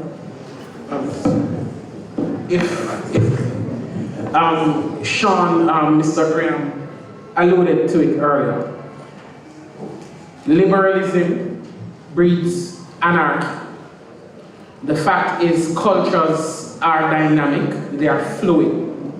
Things change with a high level of frequency right across societies. How does this impact schools? Are we now going to change because the society or a culture has changed? Or are we now going to maintain our identity? As Mr. Graham alluded earlier, it is very important for schools to have that peculiar culture, to have that particular identity that they should perhaps hold as sacred. This is who we are as a school. This is what we represent. This is the kind of student that is a product of this institution or of this system. And therefore, I believe it is necessary for us to, having identified that through the process of consultation, the process of speaking with our students, the process of ensuring that they are a part of identifying what the student of the particular institution should look like or would look like, then I believe that would solve the issues many schools face. Thank you, sir. You could do like Weston. Just say the hat is about the culture. There you go, it's about the culture. I just never go. Right, I didn't never go, that's gone. Never go. But that aside, I think one thing when you set up a rules, a wise thing to do is to decide that there's going to be a revision maybe every 4 years. So if they are time bound, then that could be one thing. The other thing you have to look at is practicality. Some rules you don't know that they're not going to work until you put them in place. If they're not working, somebody just needs to come and communicate that it's not working and not bothering with that one. Because sometimes I think as schools we are so rigid because it's not working. Because we want to make a point of authority, stringency and authority, that kind of thing. I think we ought to be very careful about that kind of thing. And the final thing for me is consultation, as I heard being said here. But the other point I want to make is that we have to determine, because sometimes we are not clear about as to what school is about. Yeah. If style is going to distract from the major purpose of school, sometimes you have to be careful. Because what is happening, what I find happening in many instances, we are changing more because of the commercial influence of the style rather than the cultural value of it. And we have got to be careful about that. So for example, I tell you one that is commercial, Clark's is commercial. Because our children are paying $25,000 for our shoes, but they don't have them textbook. Right? That is against the value of school. And we have got to be very careful about things like that. So to be schools, when we talk about equity, in terms of how we deal with our rules, we have got to be careful that the things we are doing are not really excluding, for example, the poor. Because there are children who are going to come to school and have a problem when they don't have something like that. Although we might have to put things in place and we teach people those things. There are people who are going to come and because the style is so ingrained in their head, it's sold by the music, it's sold by the arts, it becomes problematic. So I think, as I said, the discussions have got to be they've got to be ongoing, they've got to be well informed, so that when we are changing for good reason. Right. And I'm not hitting Sean or anybody, I went to Michael, right? I'm not one who elevates that above anything, and I'm just making the point. I had a vice principal, Eric Downey, and he had principal sessions which I still have with my students. Yeah, and Mr. Shirley, they had principals, I think I have it at church now. But I followed that kind of approach. So I meet my students every hour and we have conversation. My conversations at high school are ongoing, grade 7 to 6 form. Every week they get a chance to talk to me. But one of the things, and as an aside, one of the things that man said is that education or teachers must be that source of stability when society is in a state of flux. Right? But contrary to that, or on the other side, there must be that source of revolutionary thinking when society is too comfortable. That's all I'm saying, alright? Okay, I wanted to moderate. I wanted to extend that thought just a little. Youth-like styles would be transient, very short-lived, short-lasting. And I know that when you're young, you think you have all the time in the world. It's a very short period. I thought about what is the frustration, therefore. Is it that it's a fad that's the frustration, or has it been that the frustration is what the fad represents? Because we became up in arms about tight pants because of the associations, isn't that so? When you think of the people who were advocating that you wear tight pants, and that went along with other fads, I would call those persons social degenerates. And that's what they were purporting, and it influenced the youth. I'm saying that to say, should the style have changed, and it becomes big pants, There is no saying that bigger pants would be associated with something that is antisocial. And so that too has to be considered, that not all styles therefore would be associated with something negative, that you'd necessarily have an issue with it. Because I think in the background, we really didn't like and still don't like our boys in particular wearing the pants tight because of what it represents. Is that true? Right, and so that has to be a part of the conversation. The deeper conversation here, is really not about what you wear necessarily. It's really what it represents and how it might contravene our values. Our values are our system of belief. It's what guides our lives, why we do the things we do. And so it's the association really with what we believe is not what our citizenry should represent, that we're really articulating here and we're trying to fix. That's really what the issue is. Yes, she wanted to say something. I think I lost the point by the time the microphone reached to me. But with the matter of how often it should change, I think all schools go through an orientation process. And at that time, new students, old students, are all meeting before school reopens to know how it is they will go back to school and what the new things are like. At that point, I think we should use that as an opportunity to do some consultations. While the styles may change and society will change, you have the chance to speak to them to know what it is. Because we hear about the Clarks, we hear about the bags, but sometimes we think that as young people we think about the message behind what these things are perpetuating, but that's not necessarily the case.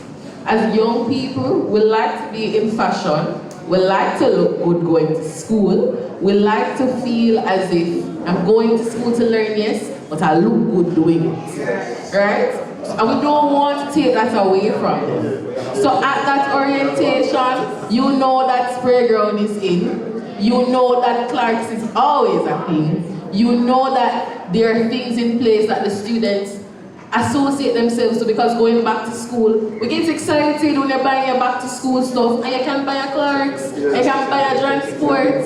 But as well, we also want to send that message that whilst you want to look fashionable, you want to look good going to school because you're going to school for that education, we have to facilitate it, but we also have to know how to talk to the students about it. Yes. Because if it is as teachers, as principals, as dean of disciplines, that you see the hidden message, you have the hidden curriculum, that's the time you tell us that whilst I understand that you love the Clarks, you know who promote Clarks?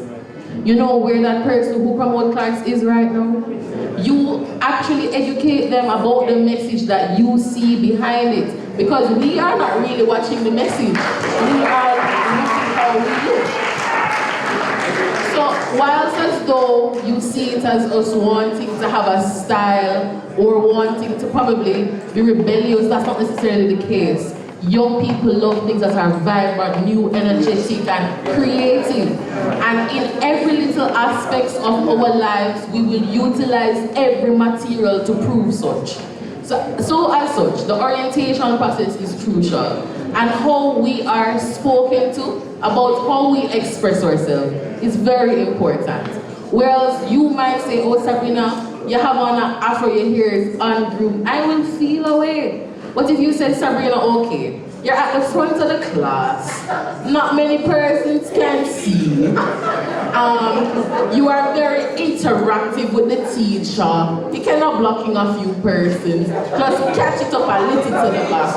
I will, and after school I'll pull it out because class is finished, right? So it's not necessarily us wanting to break the rule or a revision of the rule often, but it's the communication and the consultation with the students. Again, I say, nothing for us without us.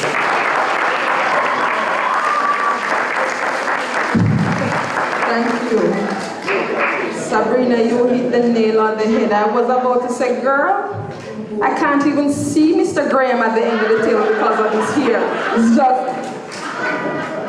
But you've touched an important point. The how is important because sometimes our approach as leaders is very off-putting. We step out and we are dictators, we are colonial masters, plebeians, do as I say. No, calm down, it's not so serious. Relax.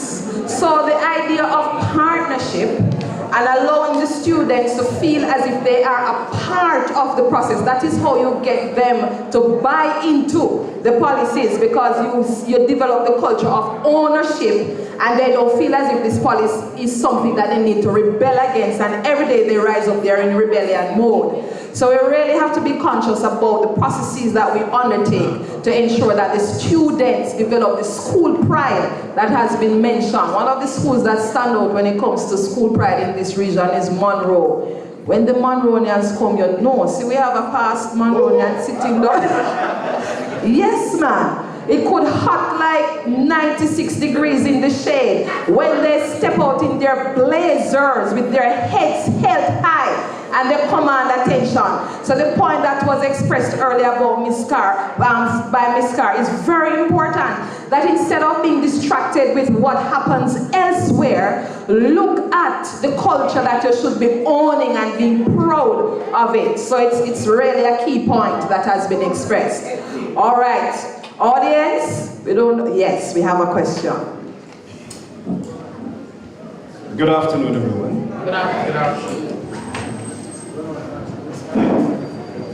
Stevie Williams, Vice Principal, Sydney Pagan STEM Academy, former Principal of Gentleman Primary.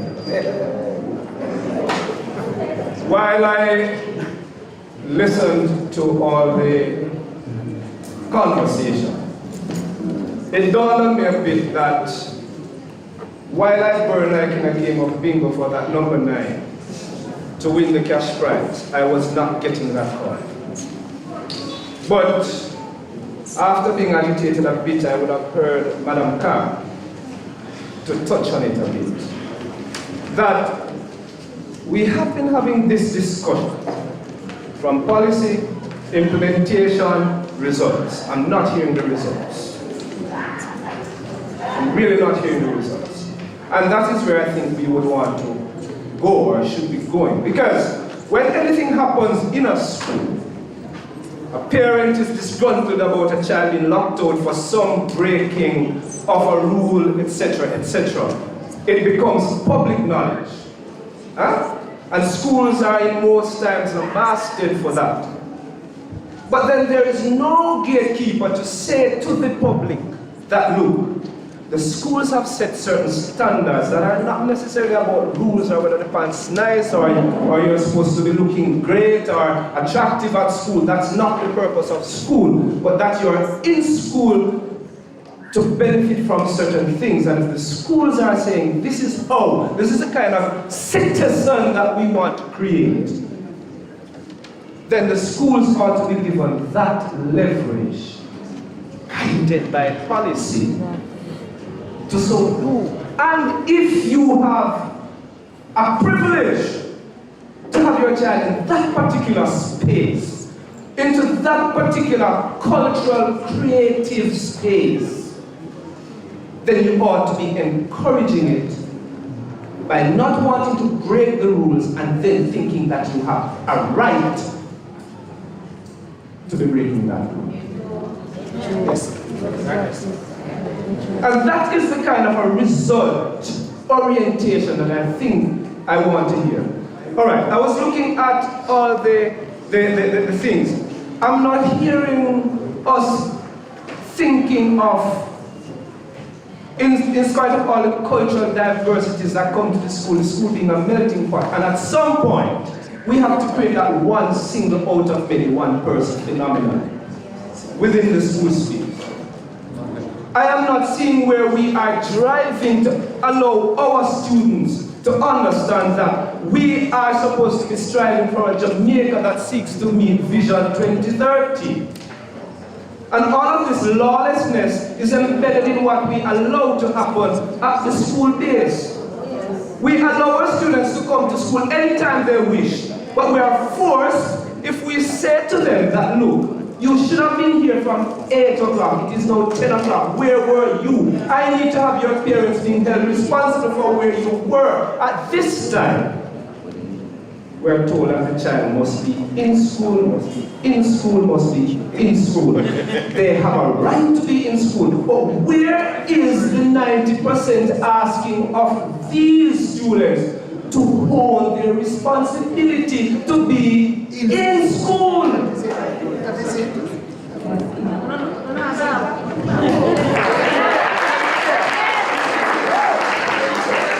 And that if you are in school at this particular time of your life, at this phase of your life, and this is what guides you, then you ought to be showing us that indirectly, from the indirect curriculum, you are garnering the set values and attitudes that will propel you as a citizen of Jamaica to lead us towards Vision 2030, to give us a place where we can live and where we can work. And we can raise a family and sleep with the doors that will be those open.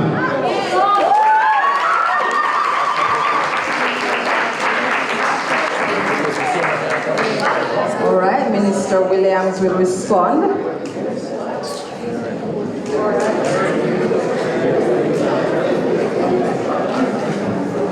All right.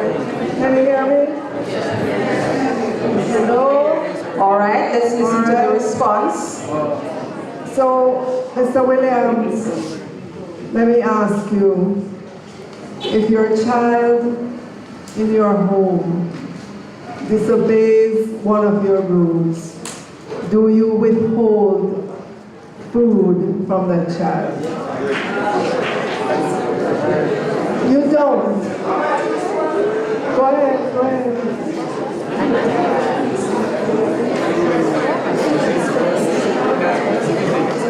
All right, let us organize this conversation. We need to listen and ensure that we centralize our participation. So we can't have several conversations happening at once. We need to not operate on the periphery. Let's keep calm, hold your questions, you'll get a chance. Go ahead, sir. My 2 daughters never allowed me to have to raise a strap at them.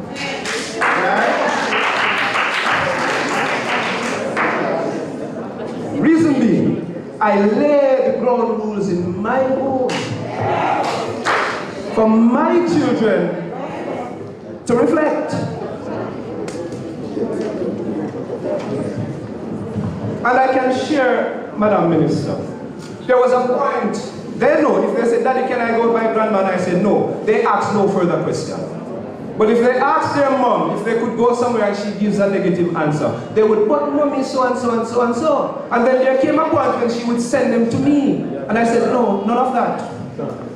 You are a parent, and if you say no, it's no. They went to States. I've never had to go to States for anything down there that they did negatively.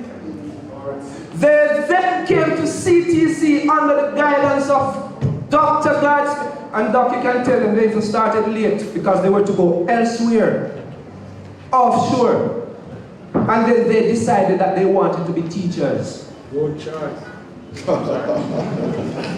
In the September, and I had to come late and beg Doc if he could take them. And they came to CTC, and I'm sure this institution has nothing negative about them. But to answer the question more directly, Minister Williams, it is trivial for me to withhold food as punishment. But my children had some privilege taken away from them to understand that there is a rule in my home, and if you break that, you are going to be deprived of some privilege. So I will not use basic necessity. No one is advocating for us to take education away, or the opportunity for education away from any child. But students in a school at this level should understand that my primary focus at X institution, Y institution, is to garner, is to be a better person today than I was yesterday. And there are principles, there are guidelines, there are policies to follow, and they must follow. Because after leaving that institution, whatever decision they need to make, the foundation should have been laid from school, that they are become so much as critical thinkers that they can defend life on their own. And that is all I'm asking for. That it is not a me versus you situation, but a national focus. So, Mr. Williams, you're saying you would not deny food to your child if they, exactly. So what we're saying in the education system, locking a child out from school because they show up in a way that you consider not in compliance with the rules is not the appropriate action to take.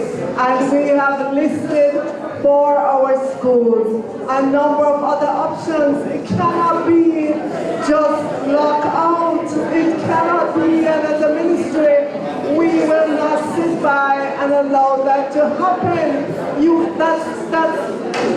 That's the equivalent. Audience, let's listen. Mr. Williams, that is the equivalent of denying food. Go ahead, sir. I think that was misunderstood.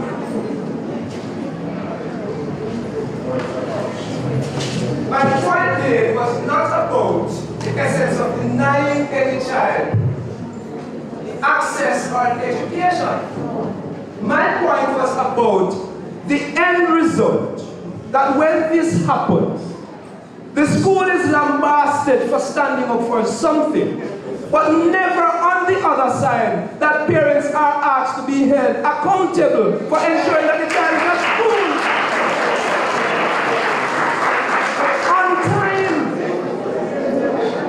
So it's not about taking away the educational right from the child. It is about asking that household to be responsible, to have some responsibility to the privilege of the child in this particular school, and to respect this institution at which they arrive at.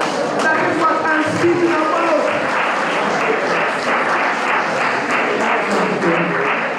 Categorically, I am when I was at Octon Belly, I never had a perimeter fencing. The educational inspector came for inspection, and that is a key thing about safety and security at the school. I don't have a perimeter fencing, and so most likely what will happen? My school is going to be failing on that level. So I stood up and I said to the chief inspector, I don't have a perimeter fence. But right now, if I press one button to say to somebody that an intruder is on the school, you can't leave. So what I didn't have in the physical sense, I had in an arrangement with my community members. I wanted to speak, sir, to that point you raised. Yes. About parents, you're not hearing conversations that would hold parents responsible. I tried not to speak in absolutes, so you did say never. I believe that's what the Ministry of Education has so ably tried to correct by establishing the National Parenting Support Commission. It's really why we're here, to ensure that we do engage our parents, and we do help them as they go through this most important process for parenting, to understand their responsibilities. The reason why the policy makes reference to parental involvement, that they have to be a part of the discourse, that we must help them to understand that as a stakeholder, they have the responsibility to help us to guide their children, understanding that the first and primary responsibility for guidance, though, belongs to them. We're not trying to relieve them of their responsibilities. So I won't say that you're not hearing the conversation, never. I believe that we have taken great steps by establishing this commission to ensure that parents are a part of the discourse, that they're part of the solution, and that they will help us to guide their children as they go through the process called education. Thank you. Right? Thank you for that. Yes. Thank you.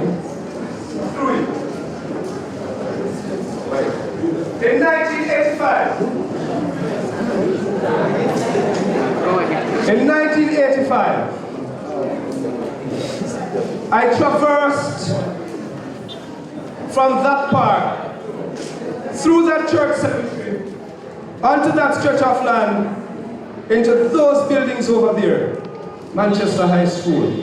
For the very, very, very first time, I selected that school during common entrance. Yes, I sat common entrance. Not even where the school was. But because I heard of what the school stood for at that time. Having left there in '89, and I can tell you, these bears are not white for nothing. I left Manchester High School the January to become a pre-trained teacher, not finished 5th form year yet. Because I sat my exams most between 3rd and 4th form. So at 5th form I was a waste at Manchester High School. I left and started my teaching journey. Mrs. Foster and Nazareth came for me to work as a teacher. I only spent a year and a few months there. Garrett Gale's comforter came to my house the Sunday afternoon to say, boy, you need to be at my school Monday morning because of the values I stood for. I served at Comforter as a preacher, went to GC Foster College. A lot of persons look at me and never thought I went to GC Foster College because they think that I don't exude anything as a sports person. Everybody thought I attended this institution.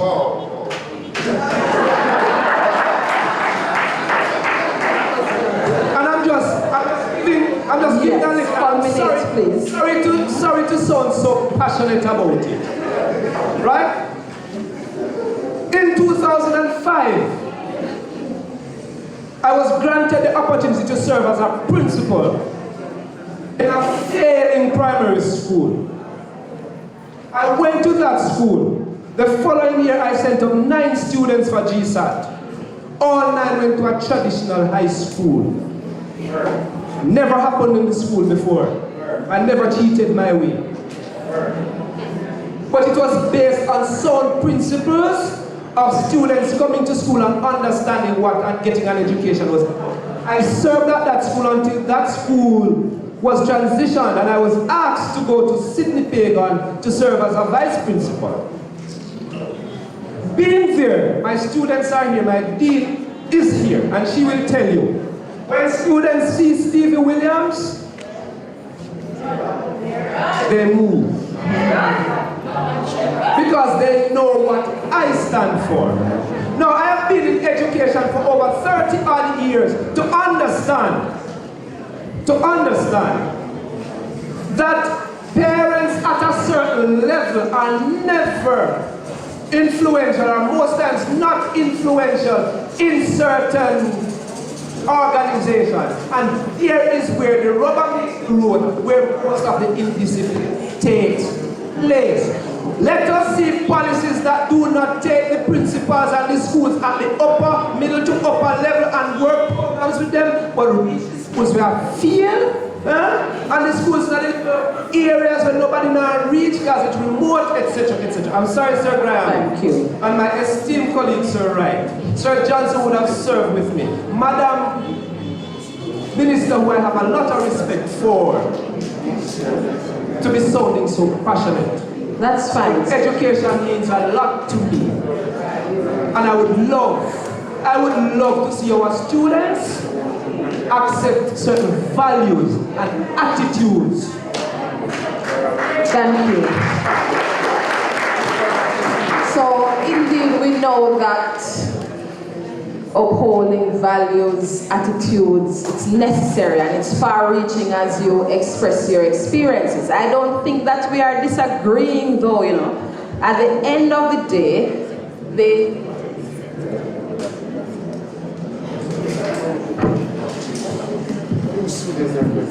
yes. At the end of the day, the analogy is drawn and we are agreeing that education is students' basic rights. But the point is our immediate response to students coming late, locking them out, is that the appropriate approach, or do we take the students through a process? Simple. They have to be held accountable, but on the morning they show up, do we lock them out? That's the question, and I don't agree with locking them out. We hold them responsible, and I think that's what Minister Williams was really expressing, that there has to be a relevant approach to treating with circumstances like that, right?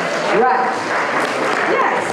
And I do know that there are fervent parent-teachers associations that exist in schools where parents are part of the conversation that happens. All right, so we do, but I do take your point, sir, that schools really need to be consistent and serious about passing on the values and morals and so on, because it's for the betterment of our society. Yes, ma'am, and after this respondent, we have some students and we must hear from the students. Good afternoon. Julian Pastor Samuel Dean, City Pagan High School.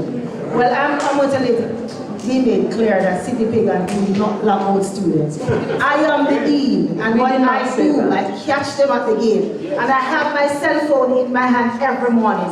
And those that are in violation, I say, you wait, here's up. And I pick up my phone and I call every single parent. And sometime in the morning, me and my head girl, and they are in my office helping me to write those letters that most times do not reach home. You call till you're black, blue, white, and pink in the face. And some of them are saying, Mish, I don't know what to do. What are we supposed to do? You call till they drop down dead, they will not come. What do we do? And we don't lock them out. And they're at school. Sometimes the guidance counselor and I were lost in the woods just to find the parents, just to get them to come. So we don't lock them out, but we're still facing the problem. You call PTA in, over 800 students, I can tell you 70 odd. Parents come. That's where most of the challenge are, especially in the rural areas where the parents are not. At this educational level, we're having a challenge. So it's not about talking out for us and most. We would have done the calling, and if you should check the files, even though the parents are quarreling, check the files and you see 5, 6, 7 letters that they may or may not receive, and they still don't want to comply regardless of how much you communicate. Who is there to tell society that we're doing that? Nobody. If I may, I heard the complaint about when students, am I being heard? Yes. Yes, I heard the complaint about when students turn up at school and they're in breach of a rule that, you know, stop at the gate, you know, you're in breach and when call the parents or lock out of school or whatever the tactic might be. As a student representative, it's interesting that it's always such a harsh comeback. We need to understand that this might have worked back then, but these students are different. And to just have a harsh defensive front with the students, as you clearly said, it won't work and it's not going to work. My proposition is, you talk to the students, they have a voice too. No, it's not that it's not going to work. I can tell you that we live in a society where the student's voice doesn't matter. And if it is that I am in breach and you can come to me and say, Sabrina, you know the school rule, why are you in this? And I can have a no, you see that it's not what you say, it's how you say it. And these students, they understand more than before that their voice matters. They're in spaces now that they're going to make their voices heard. And I'm yet going to say that we're not excusing bad behavior, but if you want the students to change, you have to meet them halfway. You have to let them understand that it's not that it's not that I am in control and you listen to what I have to say, you let them know that this is a policy for you and it's in place for a reason. Okay, thank you. Mr. I want to say something though, because one of the things I want to make sure that we correct. Send the microphone down, please. Yes, because even the discussion now, a lot of it we tend to allow to go in emotionalism. And when persons are talking a different viewpoint, we tend to want to shut them down. If we're going to have a consultation, it is important that we listen to each other. And we have to also be very clear that we are discussing dress and grooming policy, not lateness for school. And sometimes when we are having discussions and we put red herring, we confuse the conversation instead of coming to the direct results. And so I'm just asking, because as I listen to some part of the discussion now, I'm seeing us discussing other things. I'm also seeing us going into quarreling instead of consultation. The essence of consultation is listening. And there are many times, because of the generation gap and our power struggle, especially when we reach the point of administrators, we tend to look down on students and other persons with different viewpoints. And I think it is important as we continue with this discussion that when persons are making their point, whether or not we agree, that we take the time to listen and to empathize as to where they are coming from. Thank you. Thank you. So we could look at the issue as students not properly groomed and being locked out of school. And if that is the approach that some schools take, there are some of us who don't agree with it. All right. I don't want to digress too much, but I want to speak to specifically to what's happening at Sydney Pagan. It dawned on me that what needs to happen is a better framework for parental involvement. See, I have been a principal too, and I know that in some schools, usually when a parent is called, it's for something, so something has gone awry, so something bad. After a while, parents know that you're calling because something bad has happened. They really don't answer the phone because they get frustrated. I believe that if we have a parental involvement framework that looks at many avenues where parents can have positive interactions outside of graduation and sports day and report day and so on. I'm not out of touch, believe me, I'm on the ground. It's a framework we can look at that looks at the posturing of the school and how do you encourage their participation outside of a PTA, because generally speaking, the parents you want to see, unfortunately, they do not come to PTA meetings. You're saying they never come. Right, so we have to look at other programs, other avenues to build the parental involvement framework. Ma'am, we have done it at other schools that actually had the same issues and those programs have worked. So I am now committing to working closer with Sydney Pagan to build out your framework so that we can have more positive interactions with parents. Thank you. Thank God we have support. We have about 3 minutes remaining for the question and answer segment, and I'm going to prioritize students. There was a question at the front. Do you still have a question, or has it been answered? May I just say something else? What I want you to understand as well, I'm sorry. Bring the microphone this side. Right, is that parents are not born technical people. Parents are not born technical people. And sometimes we assume that parents know better when really and truly they don't know better. And from the many parents I've met, I'm telling you, majority of them are doing the best they can with the tools they have. So it's for us to really work together to not only build their capacities, but also to encourage their participation in ways that they can participate in. And I think we can achieve that together. So, hear me? Yeah. Good afternoon, everyone. Good afternoon. The thing is, being late at school, students should not be barred from school. That's just totally wrong, because they can face many issues for them to be late to school. But the problem is, and that we face at school at Lacovia, to be specific, is that teachers don't have the right to bar a child from class whenever they are out of the guideline. Because really and truly is that, yes, you hear probably growth, no problem, because that's the way you express yourself. But at least comb your hair, comb it, set it up properly, right? So the thing is, like when you're out of the school guideline, I think teachers should have the right to bar a child from the classroom.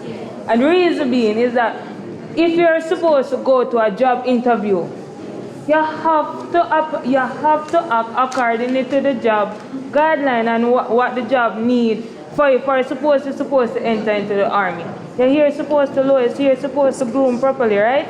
So why aren't the teachers not able to bar a child from the classroom when they're really acting out of term? That is the question.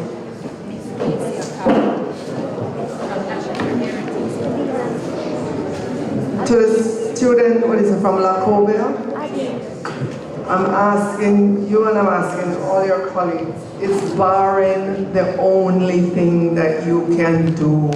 Is that the appropriate answer? Is that the appropriate response to an infraction? Is it to deny you entry into your class or to deny you education?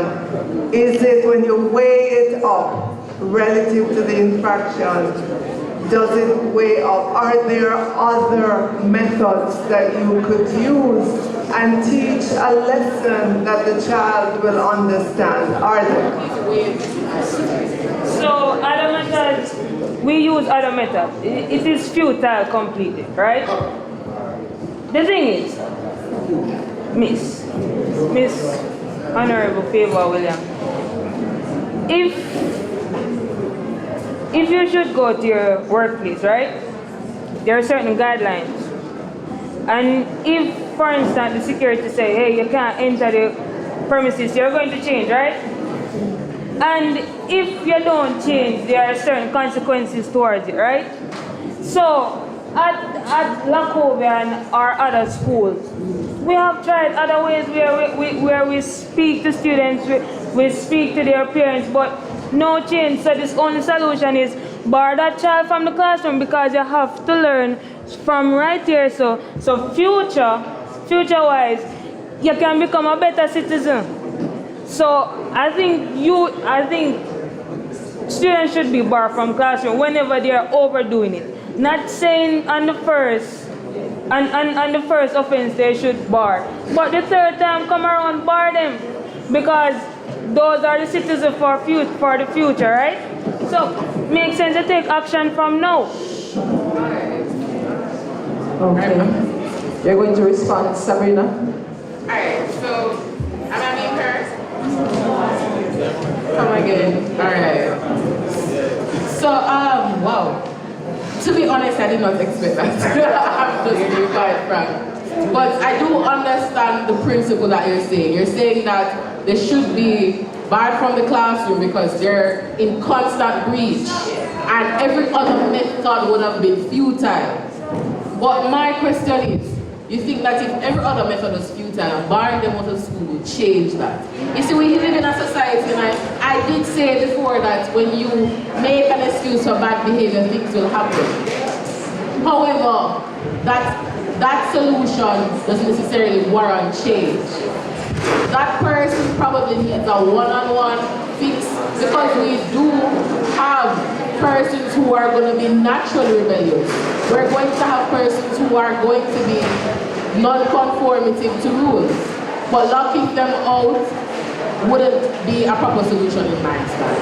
And while I don't understand that principles should be in place and that many methodologies might not work, that methodology won't work. All right, thank you, Sabrina.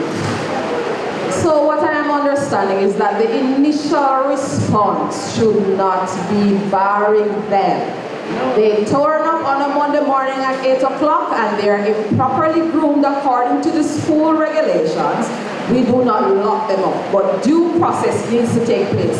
And in the context of due process, sometimes the students go on suspension because they would have known that that is part of the punishment that they will face. If they get a chance to modify the behavior and they don't, then certain extremities have to be implemented. All right, so I think we understand. Yes, Mr. Wonderful. So, what I love about where we are now in society is that we are in a technological society. We're not speaking about love, but a little piece of that. You can always share information online. But we, everybody, right? We have to understand that there are rules for a reason, right? And if students don't understand that these rules are to help them later on, what is going to happen? We are going to have instances where we as teachers ourselves, we're doing the same thing to each other, right? But I must point, or to stick on the point, or decorum.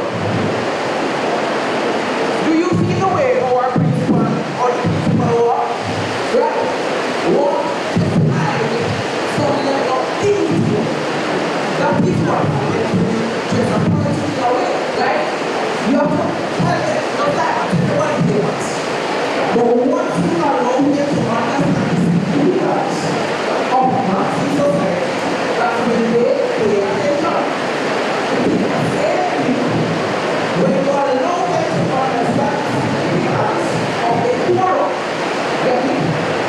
What else? Allow them to understand how would you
without prejudice to the cause of a principal and a regulation 30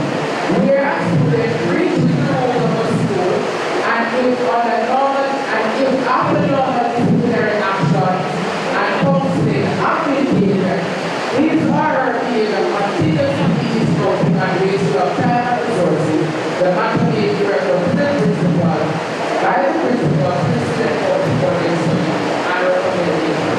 So in relation to locking out, when it comes on to grooming, the only way locking out takes place is that it has to be that it has to constantly take place. So when it constantly takes place, then the principal has all right to show the student behavior under the regulation. Now the first question that I want to ask, and I heard the minister mention, is it that our schools are really a democracy? Or is it that we really want to create our schools a democracy? That's the first question. And secondly, upon studying the regulation, what I've realized is that one of the parts under the new grooming policy is the autonomy of the administration to define the case. But when you look at defining means kind of take away the autonomy of the principal and the administration to administrate in our university state. So the question I want to ask is now, what control do our school administrators now have? If students can simply go to the ministry if they feel uncomfortable about the school.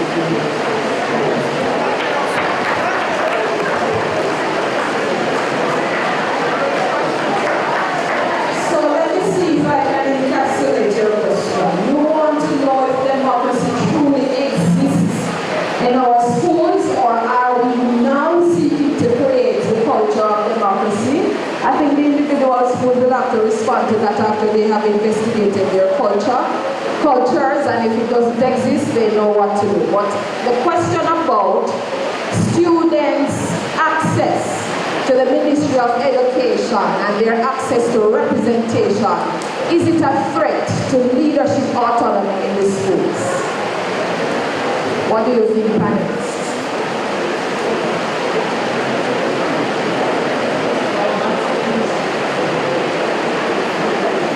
All right. Okay, students, what do you think? All right, any student can respond. Do you get the sense that because you know even when you're told that you have access to the Ministry of Education and you can cause your voices to get attention, do you feel as if that is an infringement on the authority of the schools? I'm seeing some shaking of heads to say no. Mr. Shane says yes. All right, give us one justification and then we're going to move to another question. And after the person at the back, we're going to have Mrs. Rose Johnson, who has a point to raise, and Mr. Carr at the front, who also wants to say something. Well, access to the Ministry of Education, then it means that what the school said, we can go against the interpretation in the backup. So, what I think that control is the person at school cannot say who will go to the education from more school. Because those students have access to the education before actually operate in the full time. So I believe that principal first about one for the education. So what students are not going to be paid a command. They are commands because they are going to be paid for the start together. All right. So the school will be doing a standard at the school that our students first direct. Okay, Shane, we hear you. But can I say that the chain of command now is for there to be involvement at the school level. Every school in Jamaica has a school board as well, and there has to be a student representative on the board. So we fully expect that the issue will be dealt with, at the school level. Now, if you have something beyond that, that would be where the ministry would come in. But you have the PTAs, you have student sessions, again, you have a representative on the board. Those are the avenues that we would expect you to use. With regards to the Education Act and regulation, just let me note that the Education Act dates back to 1965 and the regulation date back to 1980, and that we are in the process of examining both, because we are many decades away from when those were put in place. And you would agree with me that a lot has changed in our society and in our schools, and that our laws have to be updated from time to time to reflect the current situation in the country. We really need to cut off soon, but I'll take your question and then we move on to Mrs. Rose Johnson, then Mr. Kerr, and we can't have any other after.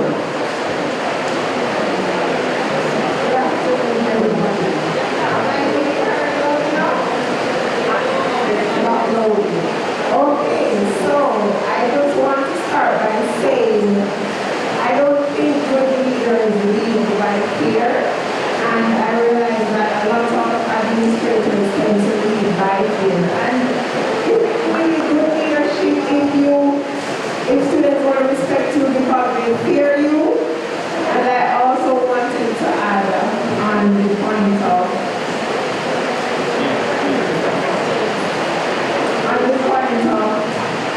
minister, I don't care about the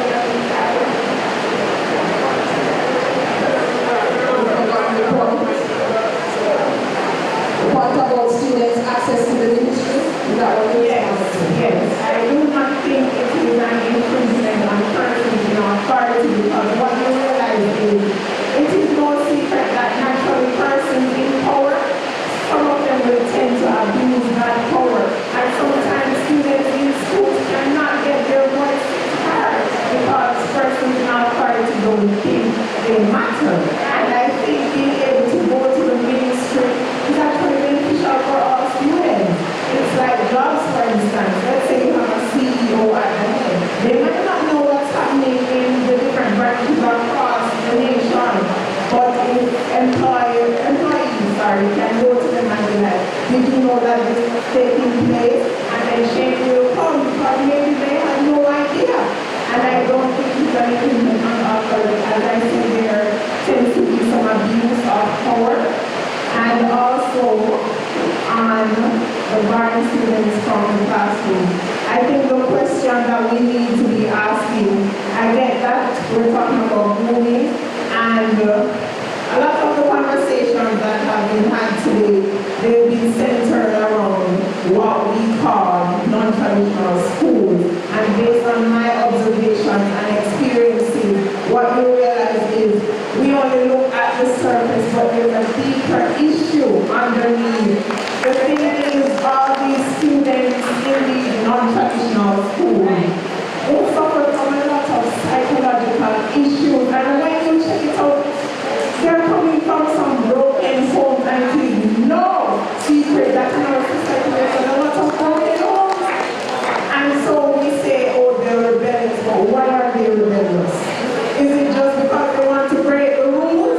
I don't think so, and I think that what I think the ministry should do is some initiatives, because we need to look at the deeper problem and not just what is on the surface.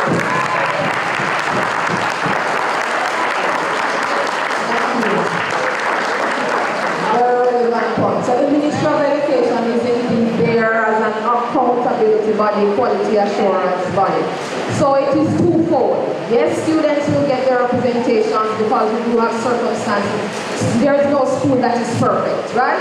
And if the students feel like they need to take the issues to another level, then they are at liberty to do so. However, the students should not get the impression that because they're having a problem with the schools, the Ministry of Education is going to automatically support them because that is their right. So we need to look at the twofold. So we do not invalidate the struggles that schools are facing. The point still stands that there are schools that are implementing measures to get parents involved and get students to comply. They have been implementing amicable measures, but there are still challenges. And so the point about designing frameworks and looking at best practices is a very relevant point, because we have to investigate our culture, see what is working, and learn from elsewhere. So it's really trial and error, but we can't negate the point that schools have been trying despite the parents' lack of support. Over to you, Mrs. Johnson, and then Mr. Kerr, and then we finish off this segment. Good afternoon, everyone. So I listened to the conversation and the dialogue, and it was rather interesting. I want to put one thing in your minds before you leave. My name is Rose Johnson Smith, and I am the Guidance and Counseling Education Officer at Region 5. A number of us were here, but some have already left. Now, one of the things I want all the school leaders, those who are deans or counselors or principals, one of the things I want you to get in place at your school is the SWPBIS framework. If you have the school-wide positive behavioral intervention and support framework, notice it's not a program, it's a framework, we wouldn't have this discussion. Because the framework dictates that principals look at themselves, because you see the rules that are, the grooming policy that the Ministry of Education and Youth has to be in place. Because deans need to know the rights of the children and their responsibilities. Teachers need to know, everybody, all the key stakeholders. Parents need to know the 3 Ps, the right to protection, the right to participation, and the right to supervision. And when we do these things, the children won't have to say that they're disrespected, and the adults don't have to say that they have to be strong for the student. So the SWPBIS, we're trying so hard for it to be accepted in schools, and we are getting a pushback. You know why? Because it is positive. When we say positive things to parents, when we have the affirmation in place, when we have the core values, when you go to some schools, you see the whole heap of core values: honesty, transparency, integrity, all of those things, but they are not being enacted. So the rules are not the problem, it's how we go about carrying out this framework. Write it down. Look into the SWPBIS framework, and you will see that the problems are solved, they are dealt with, because parents understand. So you don't use devotion to preach to students and to lock them out, but to build positive behaviors. So the students must know what to do and not what not to do. If we start to do that, then this policy that is in place will be embraced, and we will use it as a school to deal with the rights of the children. And parents have to be positive. Teachers, as some teachers are talking, some deans are talking, sometimes we are talking, and we are not role-playing what we are actually saying. So remember, on the picnic, everybody has a voice, and that is why we're saying, be inclusive. Thank you. SWPBIS. Please pass the microphone to Mr. Kern. Thank you for those points, and we're happy that we have frameworks available. Go ahead, sir.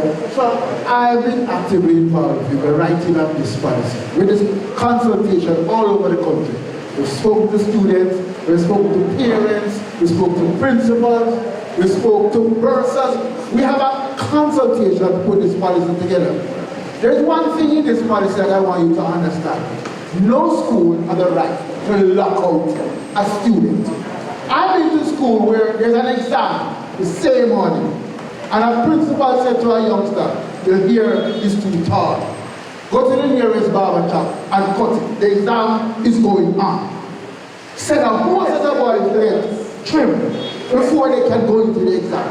That is wrong. I want you to understand, you cannot lock out a student because he has on the right uniform. My suggestion, get some positive solution. I've seen schools where the home ec department has uniforms available for students who come in the wrong uniform. I've seen schools where the old boys are involved in getting students ready in terms of funds to come to school the next day. I want you to put things in place that will prevent you from locking out any student. It is unacceptable. Help them to stay groomed. And I can tell you this, in some schools, 99% of the students are well groomed. 99%. The 1% that's giving the school a bad name. How you help that 1%? I'm suggesting putting things in place by the principal, old boys, the people in the community, helping students who are not following the rules to get in the rules. Thank you for listening. Thank you. Okay. I did say Mr. Kerr would be our final person to ask a question. We've really gone over time. So I suggest that you see if you can get an opportunity to speak with the panelists after, to express your views and to give solutions for problem solving, because this is what this is about. We're here for problem solving. Okay, but I do understand the frustration that some schools are experiencing.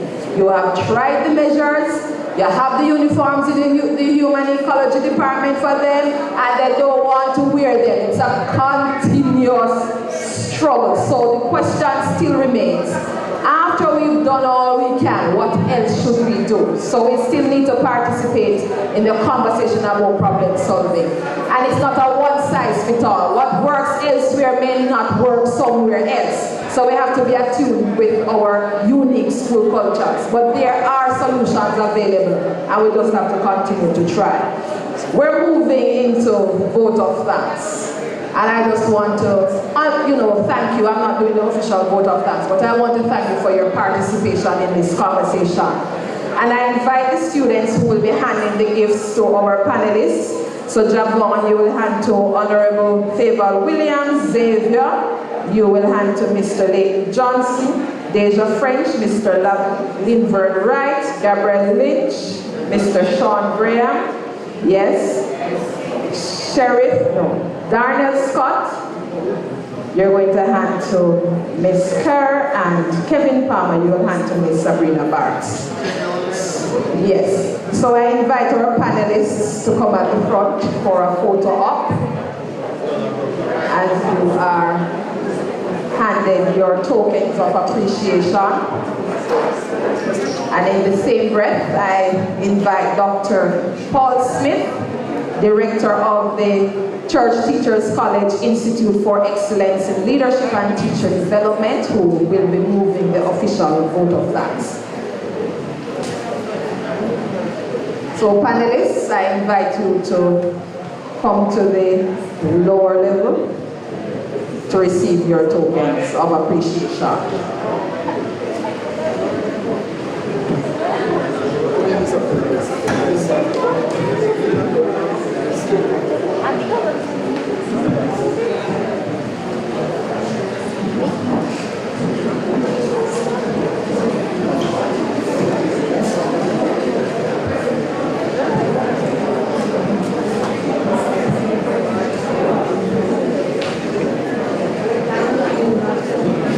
All right, come to this side, please.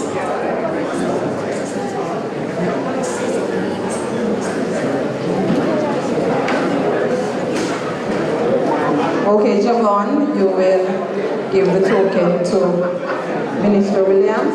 There is no need for, we'll have the formal vote of thanks, so just hand the gifts. Xavier, give to Mr. Johnson. Deja, Mr. Wright. Mr. Wright is in the plaid shirt. Gabriel, give to Mr. Graham, he's standing beside Mr. Wright. Darnell, you give to Miss Carr in the blue jacket, and Kevin, you hand to Miss Barnes, our student council representative. Yes, and smile for the photo. It was a pleasure to be be your moderator for this afternoon's conversation. And we now have Dr. Smith, who will give you the official vote of thanks. Thank you, Mrs. Virtue, for a job well done. Good afternoon, ladies and gentlemen. Wow, what an afternoon this has been. Yeah, and so I want to move the vote of thanks. This was put on by the Institute of Leadership, Church Teachers College Institute of Leadership and Teacher Development. And we want to be that institution with the cutting edge to capture all things educational, all things social. And so from the very beginning, we have been doing all of these things, and we continue to be the trendsetters in all of this. So I want to join the conversation as well as a past student of Church Teachers College. And it's so good to be back working here at Church Teachers College. I want to say thanks to Reverend Monicia Duncan. She led through the devotional thought for us, and I want to thank her so much for having availed herself to lead us in a spiritual path before the discourse started this afternoon. I want to thank the Minister of Education, and I was happy when through her assistant she gave me the final when we were trying to get her from the 10. And this day was awesome. She kept saying no, but the 20th is available, and she kept me in the loop every minute of the day. This evening she called me and the minister is on the highway coming, so she should be 5 minutes away. And I thank you so much, Minister, for coming. Yes.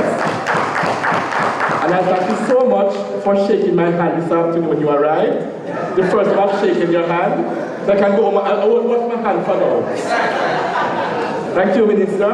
Right? I want to say thanks to Dr. Anderson. Dr. Anderson ensured that today everything was in order. Yes, and he opened the discussion for us and gave his comments, and I appreciate him for that. I want to say thanks to Mr. Sean Graham. When I asked him if he'd be willing to speak on the panel, he said, yeah man, no problem. You understand? And when I asked him if he could get some students to say if I want a coaster. Right? So thank you so much, Mr. Graham, for coming and addressing us. And we thank you for your passion. And I want to express thanks to Mr. Wright. When I asked him if he could come, he said he had to come. Right? Because he works here, and we have we have a leadership conference coming up in November, and he's supposed to be here as well. So I was asked if it was too close, and he consented, and thank you so much for coming. Right? Mr. Johnson, President of the JTA, thank you so much for coming. I like your shirt. Yes, thank you so much for coming and giving your input. Ms. Carr, she was my super senior, I think, here. And it is so good to have you to speak so passionately about the work that you're doing. And we commend you so much for the work. Sabrina, you have been awesome.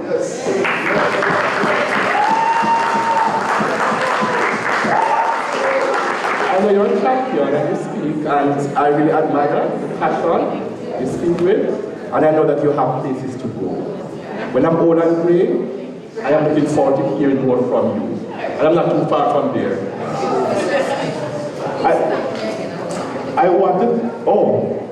I must express gratitude to Mrs. Virtue. Just look at her.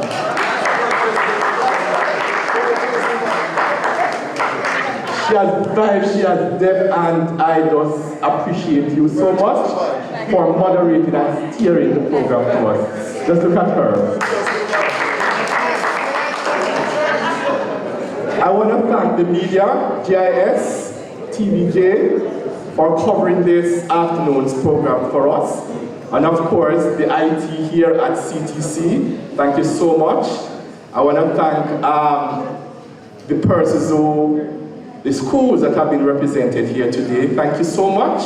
You have been absolutely awesome. And the program would have been the success that it has been without you. Some of you listened, some asked questions, but I thank you so much, future leaders, for coming up this afternoon. It's a step in the right direction. I want to thank our students from Church Teachers College. Yeah, thank you so much. Yeah, thank you CTC students, you have done well. I want to thank the kitchen staff, because guess what, before you go, you'll be fed. So please do not leave. So we have refreshment at the back for the students. And weather permitting, weather will permit, we also are going to invite our panelists at the pool side. You won't be swimming, right? You won't be swimming, but we invite at the pool side. So please do not leave until you have something. All right, so doctor, so we're not breaking any rules if we want to swim, right? Thank you so much, and you know, I'm grateful that you have come out this afternoon, this program. Thank you so much for our friends at the Ministry of Health, Education, Region 5, you have come. Thank you, Mrs. Johnson-Smith, right?